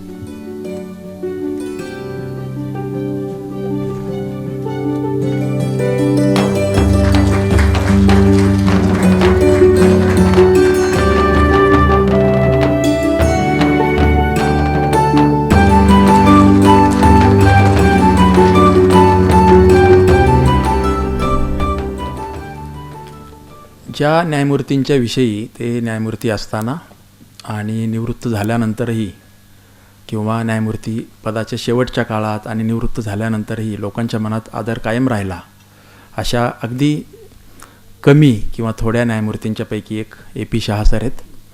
अभिव्यक्ती स्वातंत्र्याचे ते खंदे पुरस्कर्ते आहेत. साहित्याच्या बद्दलची त्यांची आवड आणि अभिरुची ही खूपच उच्च दर्जाची आहे आणि त्यांची ओळख, त्यांचं एकूण आकलन, त्यांचा दृष्टिकोन, त्यांचा अभ्यास आणि स्वातंत्र्याचे पुरस्कर्ते हे जर सगळं एकाच लेखातून समजून घ्यायचं असेल तर आत्ता काल परवा 25 एप्रिलचा जो अंक आहे साधना साप्ताहिकाचा, जो पुस्तक दिन विशेष अंक आहे, मिनी विशेषांक, ज्यामध्ये 4च लेख आहेत.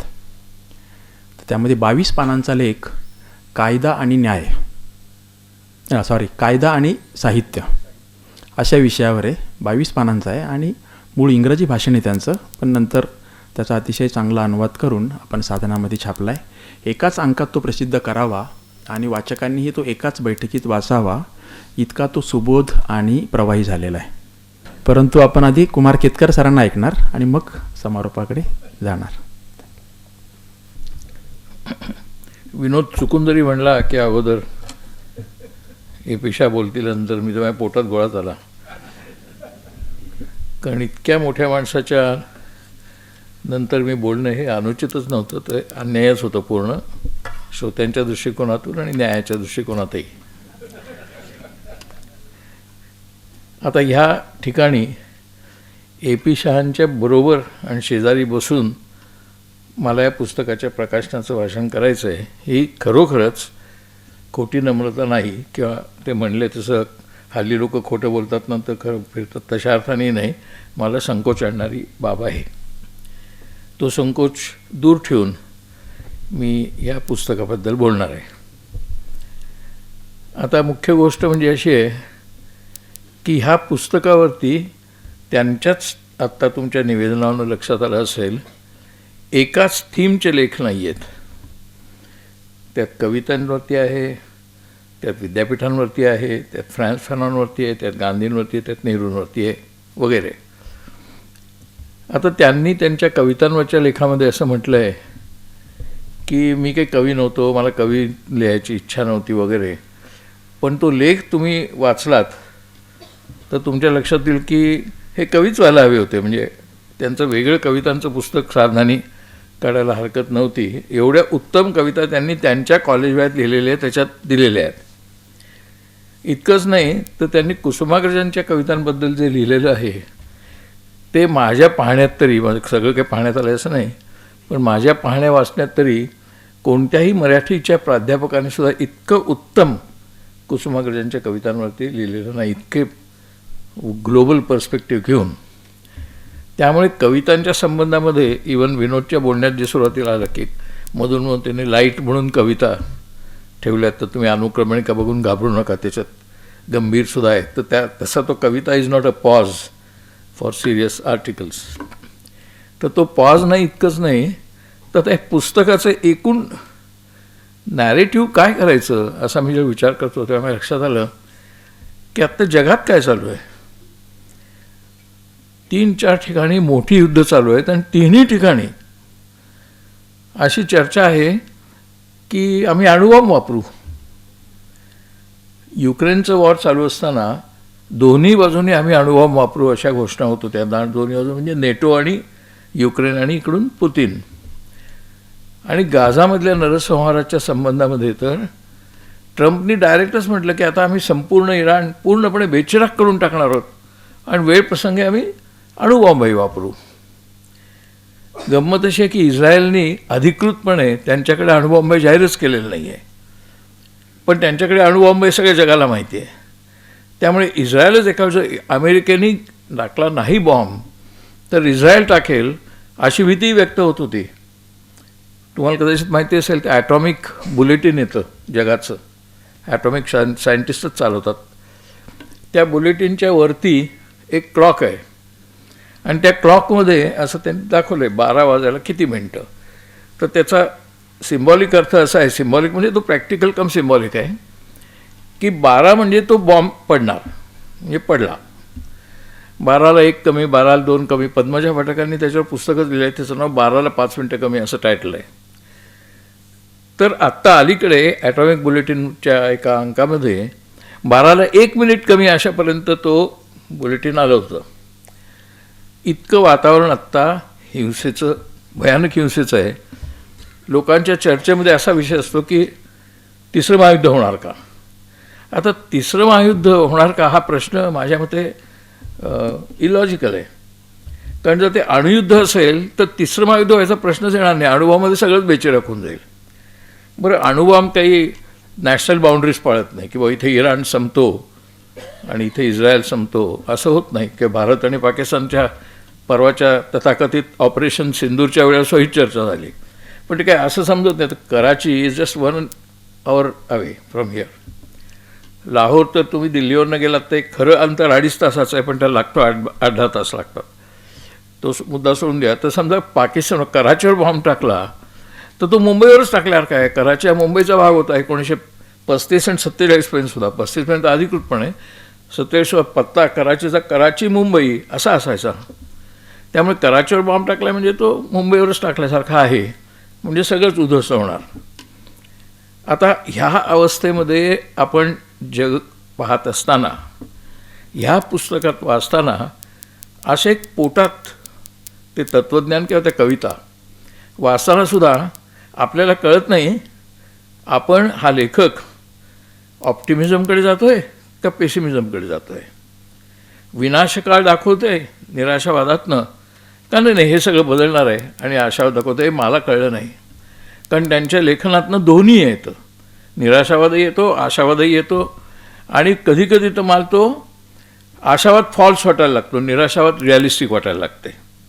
आजूबाजूचं आत्ताचं देशातलं आणि देशाबाहेरचं जगातलं वातावरण पाहून त्याच्या अनुषंगाने जर बाकीचे लेख वाचले तर मग त्या सगळ्या लेखांमध्ये जरी विषय वेगळे असले तरी एक सूत्र मिळायला लागतं. मग उदाहरणार्थ या सगळ्या पार्श्वभूमीवरती त्यांनी लिहिलेली कुसुमाग्रजांची आत्ता जे कविता ओळी वाचून दाखवल्या, प्रेतावरती प्रेत, त्या कवितेमध्ये जे आहे ते आपण जर कोणताही इंडियन चॅनल न पाहता अल जझीरा किंवा BBC पाहिलं तर तुम्हाला त्या कवितेचा अर्थ लागेल. तिथे अक्षरशः त्यांनी नरसंहार चालवलेला आहे इस्रायलने, आणि अक्षर 5 मिनटं जरी अल जझीरा पाहिलं तरी आपल्या लक्षात येतं की प्रेतावर प्रेत ही जी कविता आहे कुसुमाग्रजांनी लिहिलेली त्यावेळेला जालियनवाला बाग नंतर, ती आज जशीच्या तशी अधिक तीव्रतेने लागू होते. Jallianwala Bagh limited to Punjab, though it inspired freedom struggle. आत्ता नरसंहार एवढं चालत असताना कुठे आपल्याला दिसतच नाही इन्स्पिरेशन. असं कसं सहन करतं, सगळं जग सहन करतं आहे. कुठेतरी एखाद्या ब्रिटिश पार्लमेंटमध्ये एका लेबर पार्टीच्या माणसांनी भाषण केलं, एकदा इटालीत आणि एका फ्रान्समधल्या काही 1-2 लोकांनी भाषण केलं, त्याची कुठेही चर्चा होत नाही. भारतातल्या TV वर तर एक शब्द दाखवला गेला नाही. भारतातल्या TV वर गाझामधला नरसंहारही दाखवला गेला नाही. इतके आपल्याला सिस्टमॅटिकली जगापासून इनडिफरंट करायचा ऑर्गनाइज्ड प्लॅन्ड कॉन्स्पिरिटोरियल प्रयत्न आत्ता जगात चालू आहे. फक्त आपल्यापुरता नाही आहे, अमेरिकेत सुद्धा आहे. आता अमेरिकेमध्ये परवा 1 कोटी लोकांनी मोर्चा काढला, खरं आहे 90 लाख लोकांनी मोर्चा काढला एकूण 300 ठिकाणी, आणि त्यात बायका, मुलं, ब्लॅक व्हाईट सगळे, मुस्लिम हिंदू सगळे होते त्याच्यात. तरीसुद्धा मी काही म्हणजे अमेरिकेतल्या मित्रांना फोन केले, अरे एवढा मोठा मोर्चा झाला, तू गेला होता की नाही मोर्चात? तो म्हटलं मी नव्हतो गेलो, पण मला माहिती आहे, कल्पना आहे, आणि माझे काही मित्र गेले होते. पण म्हटलं आमच्या या ॲरिझोनामध्ये किंवा इकडे कुठे काही नाही रे वातावरण, आम्हाला काही पडलेली नाही आहे. इराण काय म्हणजे याच्यामध्ये अमेरिकेची आबरू जाते का, अमेरिका हारणार का इराण हारणार, ह्याच्या चर्चेत आमच्याकडे काही नाही आहे आमच्या गावांमध्ये किंवा जिल्ह्यांमध्ये किंवा त्यांच्या स्टेट्समध्ये. तर म्हटलं असं कसं? तर म्हटलं आहेत तशी चिंता आहे, कारण आता गॅस प्राइसेस जवळजवळ दुप्पट झाले आहेत, ही एक चिंता आहे. पण war and it concerns with humanity याचं दर्शन म्हणलं अमेरिकेच्या आमच्या ह्या राज्यांमध्ये किंवा ह्या जिल्ह्यांमध्ये नाही, मुख्यतः सेंट्रल अमेरिकेमध्ये. म्हणजे जरी ते डेमॉन्स्ट्रेशन मोठं होतं तरी ते प्रामुख्याने ईस्ट वेस्ट कोस्ट आणि वेस्टमध्ये होतं, मिड वेस्टमध्ये होतं, बाकी कुठे असेलच असं नाही. ही अवस्था अमेरिकेतच नाही, केवळ युरोपमध्ये पण तीच अवस्था आहे. कारण युरोपमध्ये जर ती अवस्था नसेल तर जर्मनीमध्ये असं पार्लमेंट पास करतं की we have to support America. होर्मुजच्या वेळी त्यांनी विरोध केला, पण आर्मी पाठवायचा प्रसंग आला तर आम्ही पाठवायला तयार आहोत असं ठराव पास केला. जपानने पण केला.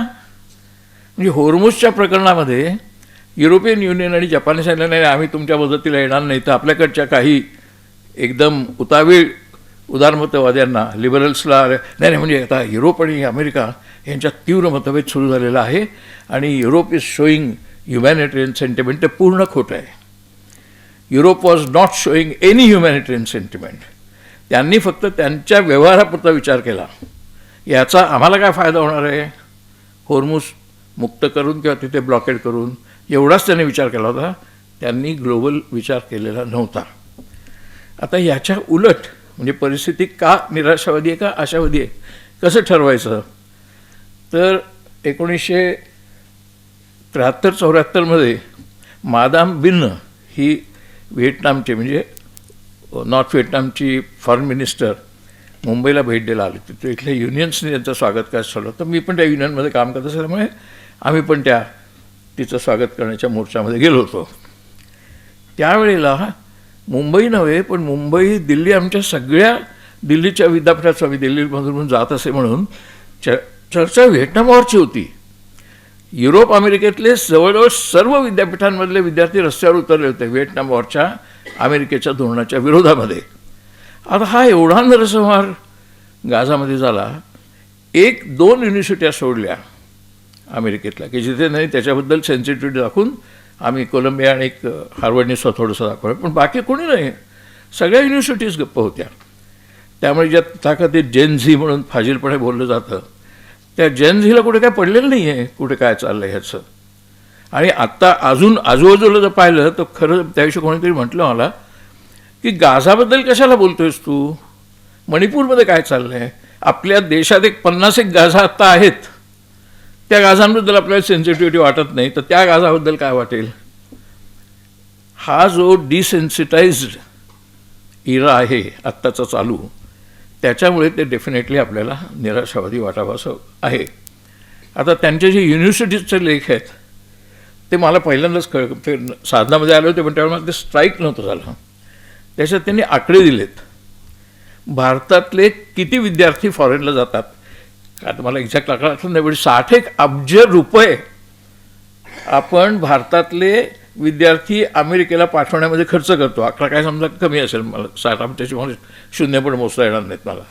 60 अब्ज म्हणजे किती ते सोडून द्या. इतके विद्यार्थी आता मी एकदा ह्याला गेलो होतो आम्ही बांगलादेशमध्ये आणि नंतर येताना आम्ही त्रिपुराला गेलो होतो. मला कल्पनाच नव्हती भारतातून बांगलादेशमध्ये 18 का 20 हजार विद्यार्थी मेडिकल शिकायला गेले होते. तर मला काय कळेच ना की मेडिकल शिकायला भारतासारख्या देशातनं बांगलादेशात कशाला चाललेत. तर ते म्हणले मी आकडा थोडा कमीच सांगतोय, ते काय जास्त जात असतील. आणि त्या दिवशी विशिष्ट वेळेला काहीतरी क्रायसिस कुठेतरी झाला होता म्हणून विद्यार्थी परत येत होते बांगलादेशमधनं. तर त्यांना परत कसं आणायचं आणि सिक्युरिटी काय काय अशी सगळी चर्चा चालली होती. तुम्हाला आठवत असेल युक्रेनच्याबद्दल हीच चर्चा झाली. इथल्या किती लोकांना माहिती होतं युक्रेनमध्ये काही हजार विद्यार्थी शिकत आहेत, रशियामध्ये काही हजार विद्यार्थी शिकत आहेत, बांगलादेशात काही हजार विद्यार्थी शिकत आहेत, दक्षिण आफ्रिकेत काही हजार विद्यार्थी शिकत आहेत. 2.5 ते 3 लाख विद्यार्थी इथून तिकडे जाऊन फिया भरून शिकत आहेत. आणि याचा अर्थ काय आहे. ह्याचा अर्थ या इथल्या विद्यापीठांवरती सरळ सरळ तो अविश्वास दाखवलेला आहे की आम्हाला तुमच्याकडे नाही राहायचं. हे एक कारण असेल. दुसरं कारण म्हणजे मी 1-2 युनिव्हर्सिटीमध्ये अमेरिकेमध्ये व्हिजिटिंग लेक्चर आहे तेव्हा तिथे मी पाहतो. एक होता जॉर्जिया टेकमधलं आणि एक होतं न्यूजर्सीमधलं. तर त्या युनिव्हर्सिटीज मी विचारलं इकडे भारतीय विद्यार्थी किती आहेत, तर सांगितलं की ते आकडा. म्हटलं एवढे विद्यार्थी आहेत. म्हटलं इथल्या स्कॉलरशिप किंवा फेलोशिप असे म्हटलं किती आहेत. नाही नाही फारच आमच्याकडे जास्त नाही आहे, आम्ही जास्त स्कॉलरशिप देत नाहीत. मग किती फी लागते. 32 त्यावेळेला मी गेलो त्यावेळची जुनी म्हणजे आता जास्त असणार 32 लाख रुपये फक्त फर्स्ट इयरची फी होती. आणि नंतर मला कळलं की भारतातले अनेक पालक मध्यमवर्गीय पालक केवळ तिथली डिग्री असावी म्हणून त्यांचा प्रॉव्हिडंट फंड किंवा बँकातनं कर्ज काढून मुलांना किंवा मुलींना युरोप अमेरिकेत शिकायला पाठवतात कारण त्या डिग्रीचा इथे हे मिळाला पाहिजे, शिक्का मिळाला पाहिजे. नंतर मी अजून चौकशी केली, इतके पैसे नाही आहेत मध्यमवर्गाकडे आणि एवढी एज्युकेशन लोन फॅसिलिटी पण नाही आहे. मग हे पैसे कुठून आणतात 32 लाख रुपये. तेव्हा आपल्या सहज लक्षात येतं की आपल्या समाजातला एक मध्यमवर्गातला अभिजन वर्ग आत्ता प्रचंड प्रमाणावर पॅरलल इन्कमवाला आहे. आपल्याला तो लक्षात येत नाही. तो प्रामुख्याने रिअल इस्टेटमध्ये लिंक्ड आहे. म्युच्युअल फंड वगैरेमधून नाही. म्युच्युअल फंडमधून एवढे 32 लाख आणि 34 लाख पैसे मिळणार नाहीत. पण आपल्याकडे असा एक मोठा वर्ग आहे की जो त्यांच्या जुन्या चाळीतल्या किंवा जुन्या 1 BHKचे फ्लॅट विकून ते विकल्यानंतर काही तुम्हाला व्हाईट मनी मिळत नाही, ते सगळं 60-40 80-20 अशाच पद्धतीने जातं. तो जो ब्लॅक मनी येतो आहे प्रचंड प्रमाणात येतो. म्हणजे आत्ता खरं म्हणजे अतिशक्तीपूर्ण बोलायचं झालं अर्थशास्त्राचे नियम सोडून, तर our economy is run by black not by white इतपत म्हणण्याची आत्ता स्थिती आहे. तर हे सगळे लोक, विद्यार्थी, त्यांचे पालक, हे असे पैसे भरून तिकडे देत आहेत. त्या विद्यार्थ्यांमधल्या जवळजवळ 90% विद्यार्थ्यांचे इंटरव्ह्यू घेतले त्या न्यू जर्सीच्या फ्रँक फार्ले डेकन्सल युनिव्हर्सिटीमध्ये. कोणालाही परत भारतात यायचं नव्हतं. ते सगळे तिकडे जातानाच चालत होतं, तिकडे शिकायचं आणि नंतर तिकडेच ग्रीन कार्ड मिळवायचं, व्हिसा मिळवायचं, काय सगळं तिकडेच करायचं. त्यांना जो जबरदस्त धक्का बसला तो ट्रम्पने ज्यावेळेला व्हिसावर H1B हल्ला केला आणि स्टुडंट व्हिसा पण आम्ही चेक करणार की ते स्टुडंटने मेलवरती काय लिहिलं ते सगळं, तेव्हा ह्या मध्यमवर्गाच्या पोटात गोळा आला आणि मग त्या व्हिसासाठीचा क्यू कमी झाला. पण तो कशामुळे झाला? युद्धाचा काही संबंध नाही. इराणमध्ये काय झालं याचा संबंध नाही. इराणवरती बॉम्बिंग चाललं आहे, गाझावरती नरसंहार चाललं आहे म्हणून नाही आहे. बापरे, आता मग याला काय करायचं? त्याला मिळाली होती ॲडमिशन शिकागोमध्ये, पण आता नाही जाता येणार, कारण आता जाणं काय प्रशस्त नाही वाटत. काय तिकडे जाऊन काय होईल माहिती आहे, हाकलूनचा लावतील, एखादा नकोच भानगड, असं करून या मध्यमवर्गातून त्यांनी मध्यमवर्गाने पाय काढून घ्यायला सुरुवात केली. हा मध्यमवर्ग त्या गांधी आणि नेहरूंबद्दल वाचून काय शिकेल मला काय कळत नाही. त्यांनी ते वाचलंच पाहिजे. समजा 1200 विद्यार्थ्यांपैकी एक विद्यार्थ्याने ते वाचून त्याच्यावर काय आत्मपरीक्षण केलं, कारण त्यांच्या पुस्तकाचं नाव आहे परीक्षण आणि आत्मपरीक्षण. तर ते आत्मपरीक्षण ते त्यांचं असं वाटेल तुम्हाला, ते आपण करावं म्हणून लिहिलेलं आहे. तर मला असं वाटतं की हा जो भाग आहे, म्हणजे आता त्यांचं हे जे पुस्तक आहे ऑटोबायोग्राफी आहे का, तर ते हल्ली एक ते काय आहे ना, इंट्रॉस्पेक्टिव्ह फिलॉसॉफी म्हणून वाटतं इसाय बर्लिनने काहीतरी एक टर्म काढली होती, इंट्रॉस्पेक्टिव्ह फिलॉसॉफी. म्हणजे आपल्या अनुभवावरून वैश्विक अनुभवाचं किंवा वैश्विकतेचं चिंतन करण्याची एक शक्यता तत्त्वज्ञानाच्या आधारे, असं त्याचं नाव मला वाटतं इसाय बर्लिननी इंट्रॉस्पेक्टिव्ह फिलॉसॉफर असं दिलं होतं. तशी हे पुस्तक म्हणजे इंट्रॉस्पेक्टिव्ह फिलॉसॉफी आहे आणि त्याचा अनुभव आपल्याला येतो. त्यांच्या दृष्टिकोनात ती त्यांची इंट्रॉस्पेक्टिव्ह फिलॉसॉफी आहे, पण आपल्याला वाचताना लक्षात येतं की हे सगळं आपल्याला लागू आहे. प्रत्येक गोष्ट आपल्याला लागू आहे. गांधी नेहरूंच्या बद्दलचं चिंतनसुद्धा आपल्याला लागू आहे, युनिव्हर्सिटीबद्दलचं तर आहेच आहे. आणि फ्रान्स फेनॉननी, मी कॉलेजात असताना वाचलं होतं द रेचड ऑफ द अर्थ, तेव्हापासनं हा विनाशकाळाचा सिद्धांत सगळीकडे पॉप्युलर आहे. आत्ता महेश एलकुंचवारांच्या अलीकडे एक लेखमाला आली होती विनाशकाळ म्हणून लोकसत्तामध्ये, तर त्याच्यामध्ये पण तीच चिन्ह होती की आता आपण जे जातोय ज्या काळातनं, हा काळ असाच्या असाजून किती काळ राहणार आहे. स्लो पॉयझननी हळूहळू माणसं मरणार आहेत का एकदम बॉम्ब टाकून मरणार आहेत. मार्टिन रीज नावाचा फिजिसिस्ट आहे, तो नोबेलला असो नॉमिनेट झाला आहे, पण काय मिळालं का नाही माहीत नाही, त्याला नोबेल नाही मिळाला अजून. त्याच्या पुस्तकाचं टायटल आवर फायनल आवर असं आहे. त्याचं अमेरिकन एडिशनचं आवर फायनल सेंचुरी असं टायटल आहे. त्याच्यात त्याचं असं म्हणणं आहे, त्यांनी डायरेक्ट म्हटलं आहे की हे शतक संपता संपता ह्युमन सिव्हिलायझेशन या पृथ्वीवरचं संपेल. ही शक्यता ध्यानात घेऊन तुम्ही आता पुढचं काय करायचं ते तुम्ही ठरवायचं आहे, व्यक्तिशः आणि सामाजिकदृष्ट्या आणि राष्ट्रीयदृष्ट्या. कारण क्लायमेट चेंज नष्ट होईल, त्याने टेररिझम शब्द वापरलेलं नाही, त्याने क्लायमेट चेंज म्हटलं आहे. आणि एक कारण काय नष्ट करेल हे जग, तर माइंडलेस सायन्स अँड टेक्नॉलॉजी असं कारण लिहिलं त्यांनी. Mindless science and technology has capacity to destroy the world, entire human civilisation for ever. हेच वाक्य ट्रम्प बोलत होता.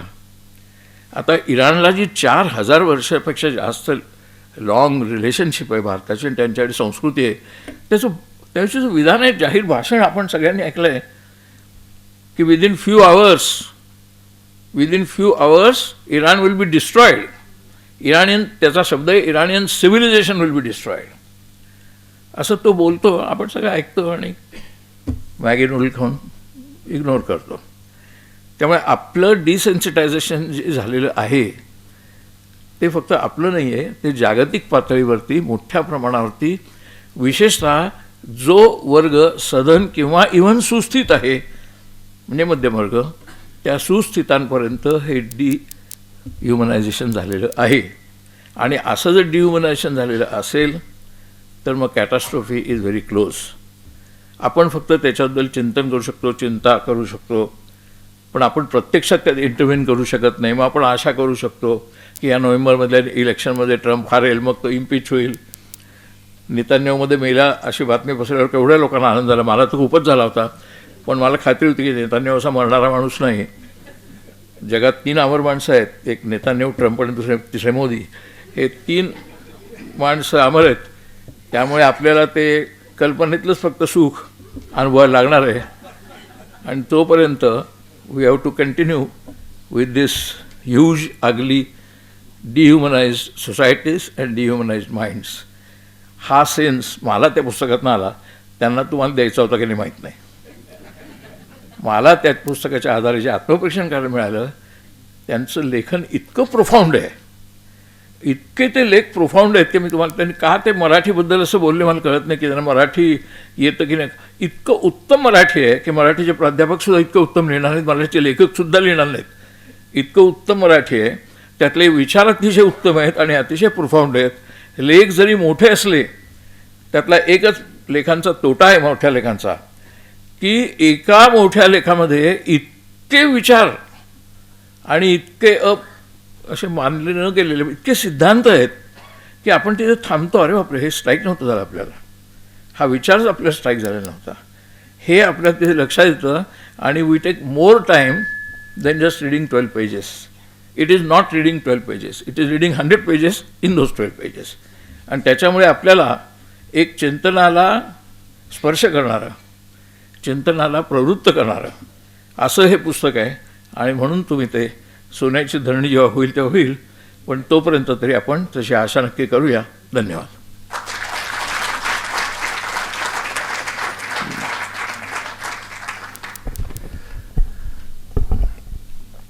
हर्षे सरांची आणि साधनेची आत्ताची ओळख अलीकडची बरोबर 4 वर्षापूर्वीची. जून 2022मध्ये आम्ही भेटलो आणि या 4 वर्षात त्यांची 2 पुस्तकं आली. परंतु त्याच्या आधी 50 वर्षापूर्वी हर्षे सरांच्या काही कविता, 2 किंवा 3 कविता साधना साप्ताहिकात येऊन गेल्यात. 1972-73 असा कालखंड. 69ला यदुनाथ थत्ते त्यावेळी साधनेचे संपादक होते. आणि 50 वर्षानंतर ते ज्या पद्धतीने साधनेशी जोडले गेले, त्यातून 2 पुस्तकं आलेत. आणि त्यांचा अजूनही उत्साह लिहिण्याचा आहे, वाचकांचाही वाचण्याचा आहे. त्यामुळे अशी आशा बाळगू की पुढच्या 2 वर्षात आणखी एखादी लेखमाला आणि आणखी एखादं पुस्तक येईल. आत्ता मात्र ह्या 4 वर्षात ते साधनेशी जोडले गेले. त्याला कारण त्यांचा एक विद्यार्थी दिल्लीमध्ये जो साऊथ एशियन युनिव्हर्सिटीत होता आणि जो त्याआधी पुण्यात असताना साधनेशी माझ्याशी विषय जोडलेला होता. साधनेत तो लिहितही होता बरंचसं. तर तो संकल्प इथं आलेला आहे. तर मला वाटतं की केतकर सरांच्या हस्ते आपण त्यालाही एक पुस्तक देऊन स्वागत करू, म्हणजे त्याच्याही मनात ह्या आठवणी राहतील आणि आम्हाही सर्वांच्या. संकल्प.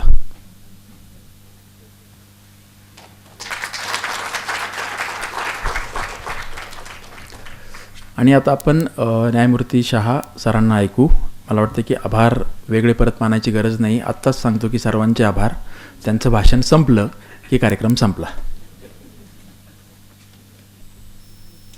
प्राध्यापक राजन हर्षे, श्री कुमार केतकर आणि उपस्थित मान्यवर, आपणा सर्वांना माझा नमस्कार. राजन हर्षे यांच्या या नवीन पुस्तकाचे प्रकाशन करण्यासाठी इथं उपस्थित राहणे हे माझे हे माझा बहुमान मानतो. त्यांच्या समृद्ध लेखन संपदेचा भाग असलेले पुस्तक त्यांच्या आयुष्यभरचा बौद्धिक व्यासंग आणि सामाजिक प्रश्नांबद्दल त्यांची असलेली बांधिलकी स्पष्टपणे दर्शवते. एक विद्वान संशोधक म्हणून हर्षे गेली 40 वर्ष भारतीय लोकशाही आणि जागतिक घडामोडींवरील संवादात सक्रिय राहिले आहेत.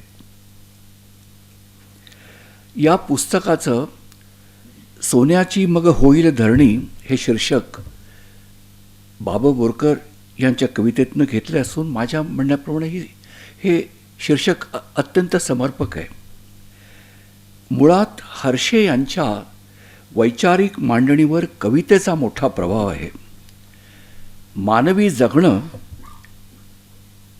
आणि त्यातली गुंतागुंत अधिक सखोलपणे बघण्याचं, समजून घेण्याचं हे एक प्रभावी साधन आहे असं हर्षेंना वाटतं. आणि म्हणूनच त्यांच्या पहिल्याच लेखात त्यांनी कुसुमाग्रजांवर त्यांच्या म्हणजे या कुसुमाग्रजांवरचा त्यांचा लेख आहे. तर त्यांच्या आयुष्याची पहिली 20 वर्ष त्यांनी पुण्यात व्यतीत केली आणि येथील संस्कृती, साहित्यिक आणि कवी यांच्यावर भरभरून लिहिलं आहे त्यांनी. तर मला मुख्य म्हणजे त्यांनी कुसुमाग्रजांवर काय लिहिलं आहे त्याच्याबद्दल थोडंसं सांगायचं आहे. हर्षे त्याबद्दल म्हणाले की मी काही डिटेलमध्ये सांगत नाही, पण मला काय त्यांच्या लेखाबद्दल वाटलं, कारण मला एका गोष्टीचा आवर्जून उल्लेख करावा असं वाटतो की माझ्या महाविद्यालयीन काळात मी कुसुमाग्रज केवळ वाचले नाहीत तर त्याची पारायणं केलीत. माझ्या पिढीतले अनेकांप्रमाणे मलाही त्यांच्या कविता अत्यंत रोमांचकारी वाटल्या. अनेक दशकांनंतर त्यांच्या कवितेची जादू अजूनही भुरळ घालते. कुसुमाग्रज हे खऱ्या अर्थाने तरुणांचे कवी होते. त्यांचा 1942चा विशाखा हा काव्यसंग्रह मैलाचा दगड ठरावा आणि त्या विशाखामधनंच ह्या 5 कविता त्यांनी घेतलेल्या आहेत. आणि विशाखाचा ह्या कवितांनी हजारो तरुणांना आपल्या स्वातंत्र्य चळवळीत प्रेरित केलं होतं. एक पु ल देशपांडेंनी कुसुमाग्रजांचं इतकं छान वर्णन केलं आहे त्यांच्या विशाखाचे दिवस या लेखात, आणि मी ते तुम्हाला सांगतो. ते म्हणतात, प्रकाशाच्या पावलांची चावली आहे कानावर, ध्वज त्याचे कनकाचे लागतील गडावर, असे सांगत एक कवी आला, आपल्या प्रेयसीला काढ सखे गळ्यातील तुझे चांदण्याचे हात, क्षितिजाच्या पलीकडे उभे दिवसाचे दूत म्हणणारा आणि रात्रीच्या गर्भात उद्याचा उषतकाल पाहणारा, त्या काळाचा वैतालिक होऊन उभा राहिला. वैतालिक म्हणजे बार्ड किंवा मॅजिशियन. तर हर्षे म्हणाले की त्यांनी कुसुमाग्रजांच्याबद्दल एक वेगळा दृष्टिकोन घेतला आहे आणि त्यांनी त्याबद्दल थोडंसं सांगितलं. मी जरा थोडंसं आणखीन त्याच्यात थोडीशी भर घालेन. त्यांचा कुसुमाग्रजांच्या साहित्याच्या समीक्षेबद्दल त्यांचा अप्रोच फार वेगळा आहे. त्यांनी आधीच सांगितलं की 5 कविता त्यांनी निवडल्यात. तर या कवितेच्या माध्यमातून ते हिंसेच्या बहुआयामी स्वरूपाचा वेध घेतात. ते काय म्हणतात की हिंसा केवळ शारीरिक नसते, तर ती सामाजिक, राजकीय, आर्थिक आणि सांस्कृतिकसुद्धा असू शकते. ही हिंसा मानसिक किंवा संरचनात्मक असू शकते, म्हणजे स्ट्रक्चरल असू शकते. तर त्यांचं हे जे परीक्षण आहे की या हिंसेचा प्रतिकूल परिणाम एखाद्या व्यक्तीवर किंवा एखाद्या ग्रुपवर होऊ शकतो, आणि काय त्याचा परिणाम होतो की त्या व्यक्तीचं अस्तित्वच पुसून जातं. ती व्यक्ती पूर्णपणे एलिनेट होते. आणि म्हणून आणि पर्टिक्युलरली त्यांनी जातीव्यवस्थेचे चटके सोसणाऱ्या शोषित आणि उपेक्षित घटकांच्या व्यथा मांडलेल्या आहेत. पण त्यांच्या विश्लेषणातलं वेगळेपण असं आहे की हे जे एलिनेशन आहे एखाद्या व्यक्तीचं किंवा एखाद्या ग्रुपचं, ते त्यांनी कुसुमाग्रजांच्या काव्यात कसं हे अधोरेखित कसं आहे हे दाखवण्यासाठी ते दोस्तोव्स्की आणि कॅमू या दोघांच्या विचारांचे संदर्भ देतात. तर हा मराठी कवितेला युरोपीय अस्तित्ववादाशी जोडून त्यांनी स्थानिक सामाजिक संघर्षांना मी म्हणेन की एक जागतिक संदर्भ प्राप्त करून दिला आहे. कुसुमाग्रजांच्या नेहमीच्या समीक्षेपेक्षा ही मांडणी खूप वेगळी आहे, कारण ती शब्दांच्या सौंदर्यात न रमता त्या सौंदर्याला थेट आजच्या जळजळीत सामाजिक वास्तवाशी भिडवते. या ठिकाणी मला आणखीन एक गोष्ट आवर्जून उल्लेख करायची वाटते आणि हर्षे त्याच्याबद्दल बोलले की त्याच्या विषयांची व्याप्ती रशिया युक्रेन युद्धापासून ते जागतिक पटलावर भारताचं आज स्थान काय आहे, नेल्सन मंडेला, फ्रान्स फॅनोपासून त्यांच्या वैचारिक वारसापासून ओसामा बिन लादेनचा उदय आणि दहशतवादाचा चेहरा कसा बदलतो आहे आणि भारतातली उच्च शिक्षणाची स्थिती, या बऱ्याच गोष्टींवर त्यांनी उहापोह केला आहे. या सगळ्याच गोष्टीवर बोलणं शक्य नाही. या माझ्या विवेचनात मी प्रामुख्यानं महात्मा गांधी आणि जवाहरलाल नेहरू यांच्याविषयीच्या हर्षे यांच्या दृष्टिकोनाबद्दल बोलणार आहे. त्यांनी रुजवलेली सामाजिक आणि लोकशाही मूल्ये आजच्या 21व्या शतकात कोणत्या आव्हानांना सामोरी जात आहेत याचं विश्लेषण त्यांनी फार छान केलं आहे. आणि त्याचप्रमाणे जे त्यांनी त्यांच्या भाषणाच्या शेवटी त्याचा उल्लेख केला की भारतीय राज्यघटनेतील मूल्यांची पायमल्ली किंवा ऱ्हास होतो आहे, त्याच्यावर त्यांचं परखड भाष्य आहे. मला असं वाटतं की हर्षे या ग्रंथाच्या माध्यमातून आपल्याला महात्मा गांधींच्या महान वारसाचं एक पुनरावलोकन करण्यास प्रवृत्त करतात.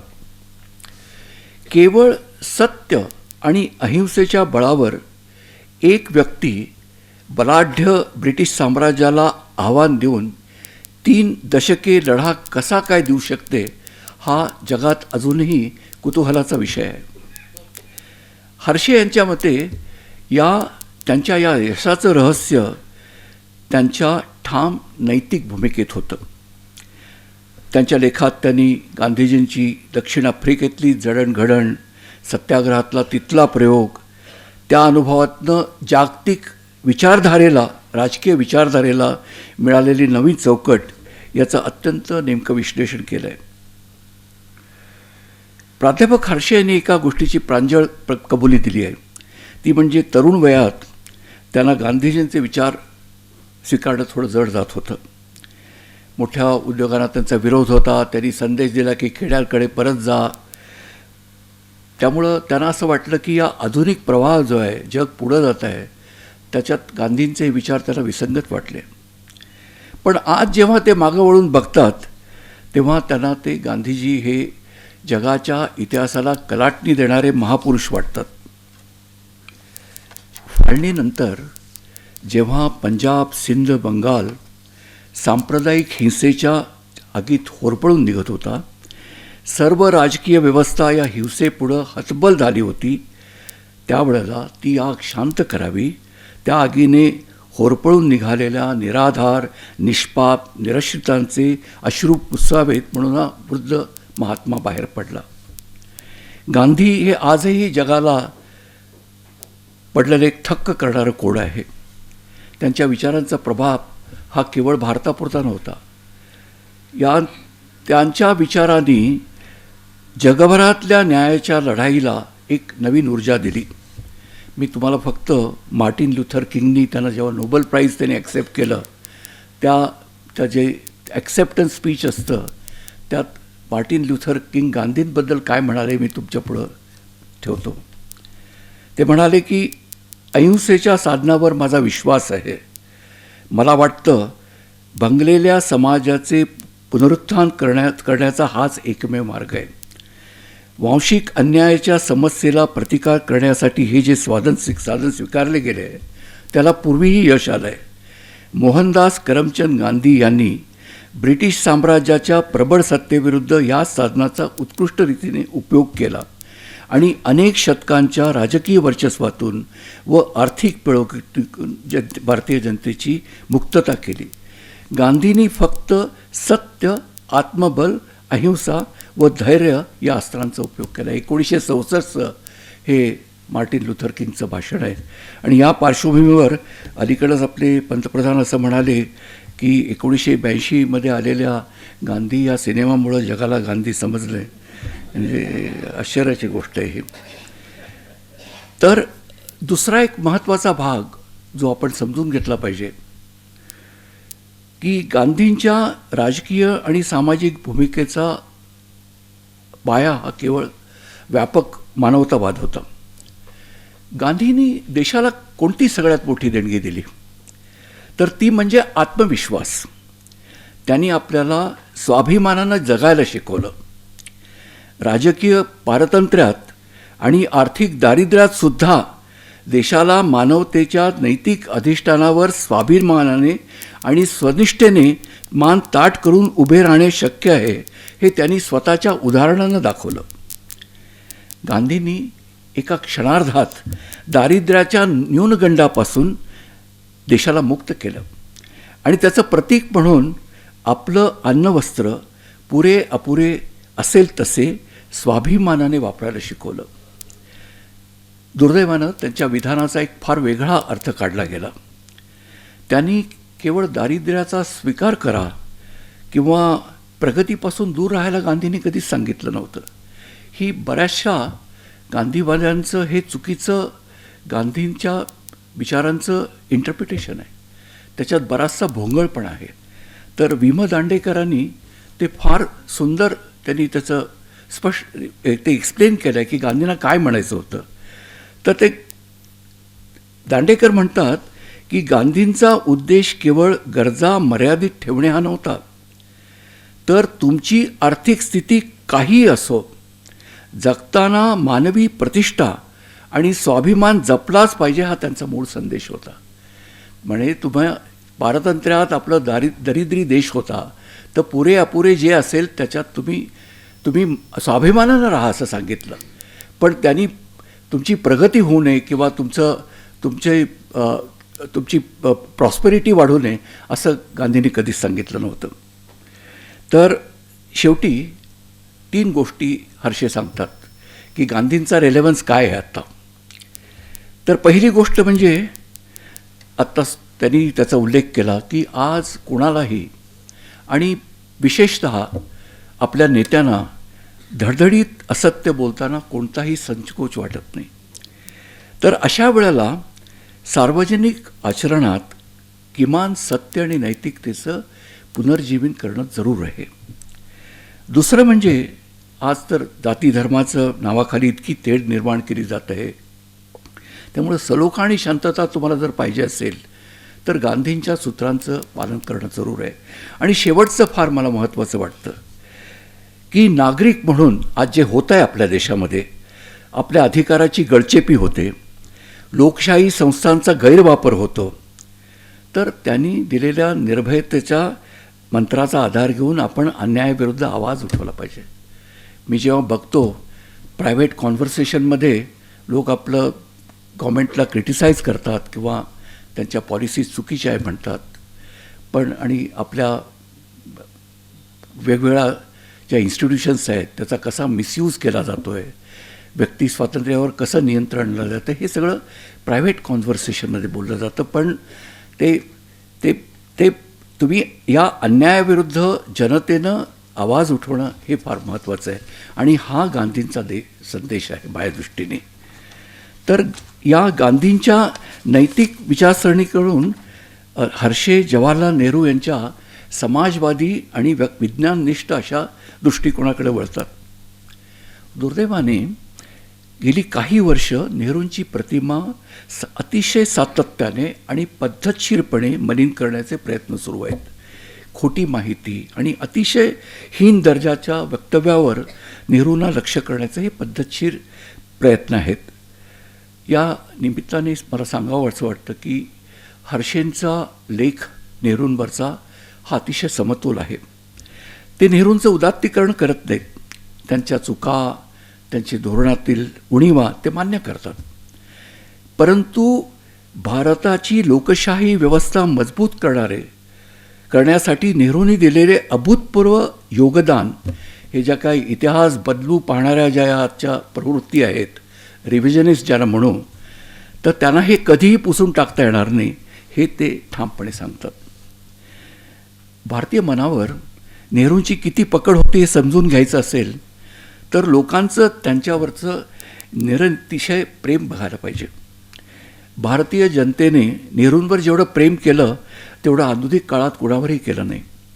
गांधीजी लोकांना आदरणीय वाटायचे, तर नेहरू हे त्यांच्या प्रेमाचा विषय होते. नारायण सुर्वे यांच्या नेहरूनंतरच्या निधनानंतर लिहिलेल्या नेहरू गेले त्यावेळची गोष्ट या कवितेत जनभावनाचे प्रत्येकारी चित्रण आढळतं. माझी आजी अशिक्षित होती. तिचा बाहेरच्या जगाशी फारसा संबंध नव्हता. ती नेहरू गेल्याचे ऐकून आपल्या घरातील कोणी गेल्यासारखी रडली होती. स्वातीला, माझ्या पत्नीला आठवतं की तिचे प्राचार्य काका, ते फार रिनाऊंड स्कॉलर होते. ते काका आणि काकू कॉलेजमध्ये घरी परत आले, ते रडत आले. तर या लहान मुलांना विद्वानांचं रडणं तेव्हा समजलं जेव्हा त्यांनी सांगितलं की पंडितजी गेले. तर हे भारतीय जनतेचं असं प्रेम कुठल्याही नेत्याला मिळालं नाही. दुसरं म्हणजे हर्षे नेहरूंना एक समाजवादी लोकशाहीवादी समाजवादी म्हणून असं डिस्क्राईब करतात. नेहरूंचं सगळ्यात मोठं कॉन्ट्रिब्युशन म्हणजे या भारतीय भूमीत लोकशाहीची मूल्य रुजवण्यासाठी तिने आयुष्य वेचलं. बाबासाहेब आंबेडकर हे निसंशय या आपल्या कॉन्स्टिट्यूशनचे आर्किटेक्ट किंवा ते शिल्पकार होते. तर नेहरू हे संविधानाच्या संकल्पने मागचे एक प्रमुख प्रेरणासूत्र होते. जस्ट विचार करा, जनतेनं त्यांच्यावर अलोट प्रेम केलं, त्यांना अलोट जनसमर्थन होतं. त्यांनी कधीही एकाधिकारशाही स्वीकारली नाही. आयुष्यभर ते एक निष्ठावान उदारमतवादी म्हणून जगले. ज्येष्ठ पत्रकार गोविंद तळवलकर म्हणतात की त्यावेळेला नेहरू हेच अपोजिशनचे लीडर किंवा विरोधी पक्षनात्याची जबाबदारी पार पडत. त्यांनी संसदेत मतभेदाचा आणि टीकेचा नेहमीच सन्मान केला. आणि म्हणून तर डांगे, फिरोज गांधी, तरुण वयातले अटल बिहारी वाजपेयी यासारख्या संसदपटूंना त्यांचं कर्तृत्व दाखवता आलं. त्यांच्या पहिल्या मंत्रिमंडळात just see the names, Ambedkar, Shyamaprasad Mukherjee, CD. Deshmukh अशा दिग्गज लोकांचा समावेश होता. हे मंत्रिमंडळ, त्यांचं पहिलं मंत्रिमंडळ हे स्वतंत्र भारतातलं सर्वश्रेष्ठ मंत्रिमंडळ मानलं जातं. त्यांनी अर्थव्यवस्था मान्य ॲक्सेप्ट केली असेल आणि आज त्याच्यावर मतभेद आहेत, पण औद्योगिक प्रगतीचा पाया हा नेहरूंनी घातला. IIT, IIM, एम्स, इस्रोसारख्या संस्थाकडे तुम्ही बघता, हा सगळा पंडितजीचा दृष्टेपणा होता. ते केवळ राजकीय नेता नव्हते, तर जागतिक व्यासपीठावर वसाहतवाद आणि वंशभेदावर त्यांनी नेहमीच आवाज उठवला. तर त्यांचे एक सुंदर त्यांचे विचार, त्यांना काय म्हणायचं होतं, त्यांच्या स्वप्नातला भारत काय होता, त्यांनी 5-6 ओळीत फार सुंदर नेहरूंनी ते नमूद केलं आहे. कशा तऱ्हेचा भारतवर्ष आम्हाला पाहिजे, कशा तऱ्हेचं जग व्हावं असे आम्ही इच्छितो. आपल्या राष्ट्रीय उद्दिष्टांबद्दल आपल्याला स्वच्छ कल्पना असली पाहिजे. आम्हाला शक्तिमान, स्वतंत्र व लोकसत्ताक हिंदुस्थान निर्माण करायचं आहे. या हिंदुस्थानात प्रत्येक नागरिकाला प्रगती व सेवा याविषयी समान संधी मिळेल. पैसा व प्रतिष्ठा याविषयी त्यांची विषमता नष्ट होईल आणि आपल्या शक्ती सुजनात्मक व सहकारी कार्याला लागतील. आणि हा शेवटचा पाठ त्याचा महत्त्वाचा आहे. अशा हिंदुस्थानात जातीयवाद, अलगपणा, अस्पृश्यता, एकारलेपणा, पूर्वग्रह आणि पिळवणूक यांना स्थान राहणार नाही. धर्मस्वातंत्र्य जरूर राहील, पण धर्माला राष्ट्राच्या राजकीय आणि आर्थिक गोष्टीत ढवळाढवळ करू दिली जाणार नाही. हे प्रचंड स्थित्यंतर या भारतीय समाजात 20 वर्षाच्या कालावधीत, नेहरूची 17 वर्षाची कालावधी होती. नेहरूंनाच काय हे कोणालाही जमणं शक्य नव्हतं. पण त्यांचं सगळ्यात मोठं कॉन्ट्रिब्युशन आज मी तुम्हाला सांगतो ते म्हणजे न्यायव्यवस्थेच्या स्वायत्ततेचा नेहरूंनी केलेला सन्मान. हे त्यांचं सगळ्यात महत्त्वाचं योगदान आहे. ते म्हणाले की इंडिया डिझर्व फर्स्ट रेट जजेस रादर दॅन सबसर्व्हियंट कोर्ट्स. असं म्हटलं जातं की नेहरूंच्या काळात, म्हणजे 1950 पासून आपली कॉन्स्टिट्यूशन आल्यापासून नेहरू जाईपर्यंत या सगळ्या काळात चीफ जस्टिस, सरन्यायाधीशाला जजेसच्या अपॉइंटमेंटमध्ये व्हिटो होता. चीफ जस्टिसचा रेकमेंडेशन हे नेहरूंनी कधीही चॅलेंज केले नाही. आणि आज ही काही सो कॉल्ड कॉलेजियम सिस्टीम आहे, मी इतकी कॉम्प्रोमाइज झालेली कुठलीही सिस्टीम बघितली नाही. म्हणजे जगाच्या इतिहासात असं कुठेही नाही की जिथं जजेस स्वतः जजेस अपॉइंट करतात. आणि आताच्या काही अपॉइंटमेंट आणि अलीकडं हा ट्रेंड आहे की तर ही सगळी कॉलेजियम सिस्टीम त्यांनी तयार केली की एक्झिक्युटिव्हला बाहेर ठेवायचं म्हणून. आणि आज तुम्ही जर नुसती नावं जरी बघितली नवीन अपॉइंटमेंट्सची किंवा त्याच्यावरचे काही विश्लेषण जर वाचलं तर तुम्हाला लक्षात येईल की नाव एक्झिक्युटिव्ह कॉल्स द शॉट्स. तर ही आजची रिॲलिटी आहे. आणि सगळ्यात महत्त्वाचं हे आहे जे हर्सेनचा त्यांची वॉर्निंग आहे, हे 17 वर्ष लागली नेहरूंना या देशात वैचारिक पाया घालण्यासाठी. तर तो जर आज तुम्ही सगळे ही मूल्य जर तुम्ही विसरलात तर हे त्यांनी जे काही 17 वर्षात ही लोकशाही रुजवली ती तेवढ्याच वेगानं नष्ट होऊ शकते. स्वतंत्र आणि प्रगल्भ विचारांच्या नागरिकात्व केवळ निष्क्रियपणे होकार देणाऱ्या म्हणजे ज्याला पॅसिव्ह कंप्लायन्स मानसिकतेकडे आपण जातो आहे आणि याबद्दल आपण सगळ्यांनी सजग राहायला पाहिजे. आणि शेवटी मी हर्षे यांच्या मांडणीतील अत्यंत महत्त्वाच्या आणि गंभीर मुद्द्याकडे येतो. तो म्हणजे आजच्या भारतीय लोकशाहीची अवस्था. या संदर्भात राजकीय तत्त्ववेत्ता जेसन स्टॅनली म्हणून इज अ प्रोफेसर, त्याची 2 पुस्तकं आलेली आहेत अलीकडं. तर त्यांनी असा इशारा दिला आणि तो माझ्या दृष्टीनं फार महत्त्वाचा आहे. त्याच्या मते लोकशाहीचा अंत किंवा लोकशाही अंत करण्यासाठी किंवा संपवण्यासाठी 2 प्रक्रिया राबवल्या जातात. पहिली म्हणजे सोयीनुसार इतिहास बदलणे किंवा पुसून टाकणे. दुसरी म्हणजे फॅसिस्ट वृत्तीचा अवलंब करणे. अशा राजकारणात आम्ही आणि ते, अस वर्सेस दॅम असं डिव्हिजन, मित्र आणि शत्रू अशा 2 गटात समाजाचं डिव्हिजन केलं जातं.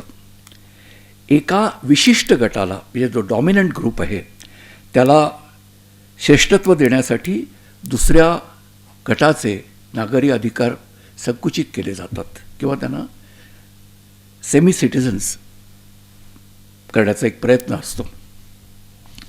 आणि हे पुढचे स्टॅनलींचे ऑब्झर्वेशन्स फार महत्त्वाचे आहेत. ते म्हणतात की अशा शासन व्यवस्था बहुतेक एका लोकोत्तर नेत्याभोवती एकवटलेल्या असतात.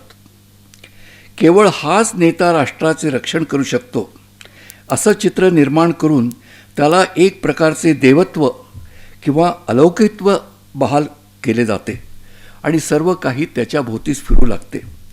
हे सर्व टिकवून ठेवण्यासाठी सत्ताधारी इतिहासही बदलतात. इतिहासात सोयीचे नसलेले संदर्भ गाळून तिथं राष्ट्राच्या गौरवाच्या रंजक कथा पेरल्या जातात जेणेकरून नव्या सामाजिक विषमतेचं समर्थन केलं जाईल. तुम्ही या डिव्हिजननं काही लोकांना सेमी सिटिझन करून एक नवीन अर्थव्यवस्था तयार करताय ज्याच्यात एक कम्युनिटी किंवा एक ग्रुप हा कम्प्लिटली तो अफेक्ट होतो आहे. तर ह्या विषमतेचं समर्थन होतं करण्यासाठी ही सगळी हिस्ट्रीबरोबर इतिहासाची तोडमोड चालते. आता कोणत्याही सुदृढ लोकशाहीत इतिहासाकडं चिकित्सकपणे बघितलं जातं, पण हुकुमशाहीत इतिहास हे सत्ता टिकवण्याचे आणि प्रचाराचे एक निर्जीव साधन बनतं. केवळ प्रपोगंडासाठीचाच उपयोग होतो. हा प्रश्न केवळ भारतापुरता मर्यादित नाही तर जागतिक स्तरावर लोकशाहीचे हुकुमशाहीत होणारे रूपांतर ही एक चिंतेची बाब आहे. परवा पोप पण म्हणाले की democracies are turning into autocracies, elected autocracy म्हणतात त्याला. तर आणखीन 2 फार लिडिंग रायटर्स आहेत, ऑक्सफर्डमधले प्रोफेसर्स आहेत.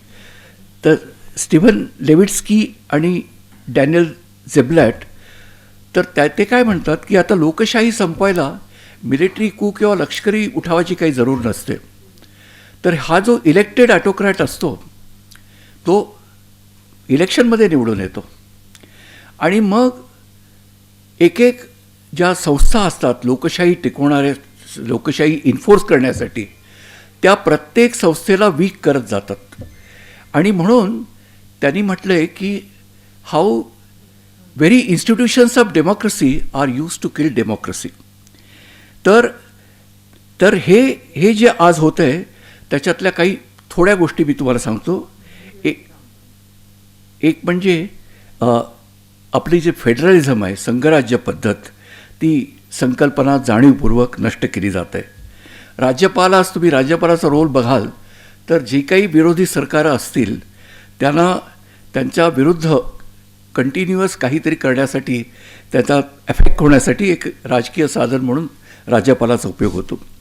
सगळ्यात मला काळजीचं हे वाटतं की सगळ्या देशवासियांना एकाच साच्यात बसवण्याचा आणि प्रत्येकावर एकच ओळख लादण्याचा एक तीव्र प्रयत्न होतो आहे. आपली वैचारिक आणि सांस्कृतिक जडणघडण ही विविधतेनं, सामूहिक अनुभवातनं झालेली आहे. ती केवळ होमोजिनिटीच्या हट्टापायी किंवा भाषिक सक्तींनी तुम्हाला रद्द करता येणार नाही, तुम्ही ती नष्ट करता येणार नाही. आता आपल्या इन्स्टिट्यूशन्स घ्या. भारतीय निवडणूक आयोग एकेकाळी आपल्या स्वातंत्र्यतेचं स्वायत्ततेचं प्रतीक मानलं जात असे, पण त्याच्या निष्पक्षपणावर प्रश्नचिन्ह उपस्थित केलं जात आहे. आपल्या विद्यापीठांनी त्यांची स्वायत्तता गमावली आहे या विषयावर हर्षेनी काही त्यांचे विचार सांगितले. पण मला असं वाटतं की कोणतंही विद्यापीठ हे मुक्त विचार करण्याचं आणि प्रश्न विचारण्याचं जागा आहे, जिथं तुम्ही प्रश्न विचारू शकता, तुम्ही चॅलेंज करू शकता. पण आज तिथं प्रश्न विचारायलाच बंदी आहे. मला आश्चर्य वाटलं. मी एक थोडंसं फैज अहमद फैजचे एक तुमच्यापुढं काही ओळी उद्धृत करणार आहे. तर त्यांची एक हम देखेंगे म्हणून एक त्यांची फार सुंदर कविता आहे.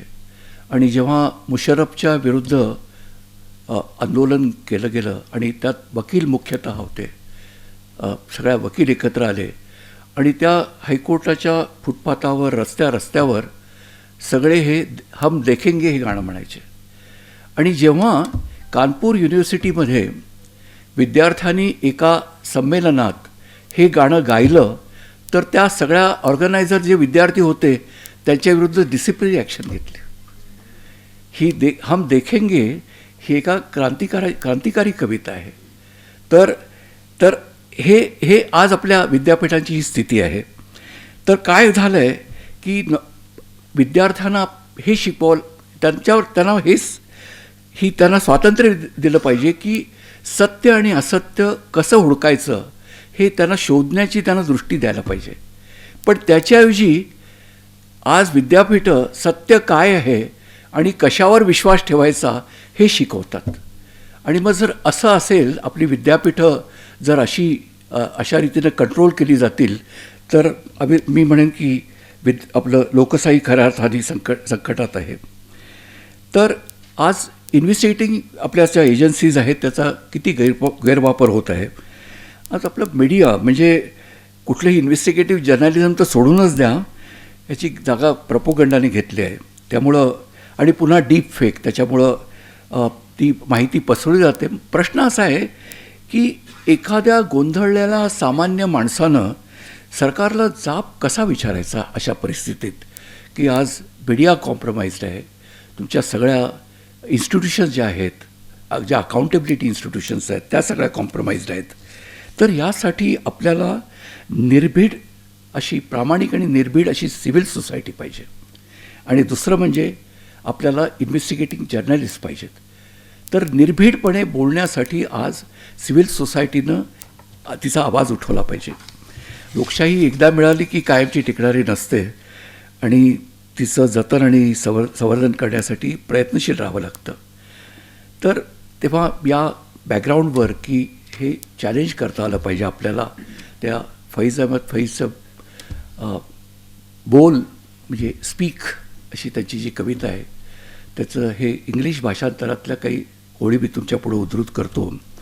Speak for your lips are free, speak your tongue is still yours, your upright body is yours, Speak, your life is still yours. Speak, this little time is plenty. Before the death of body and tongue. Speak, for truth is still alive. Speak, say whatever is said to be said. Thank you.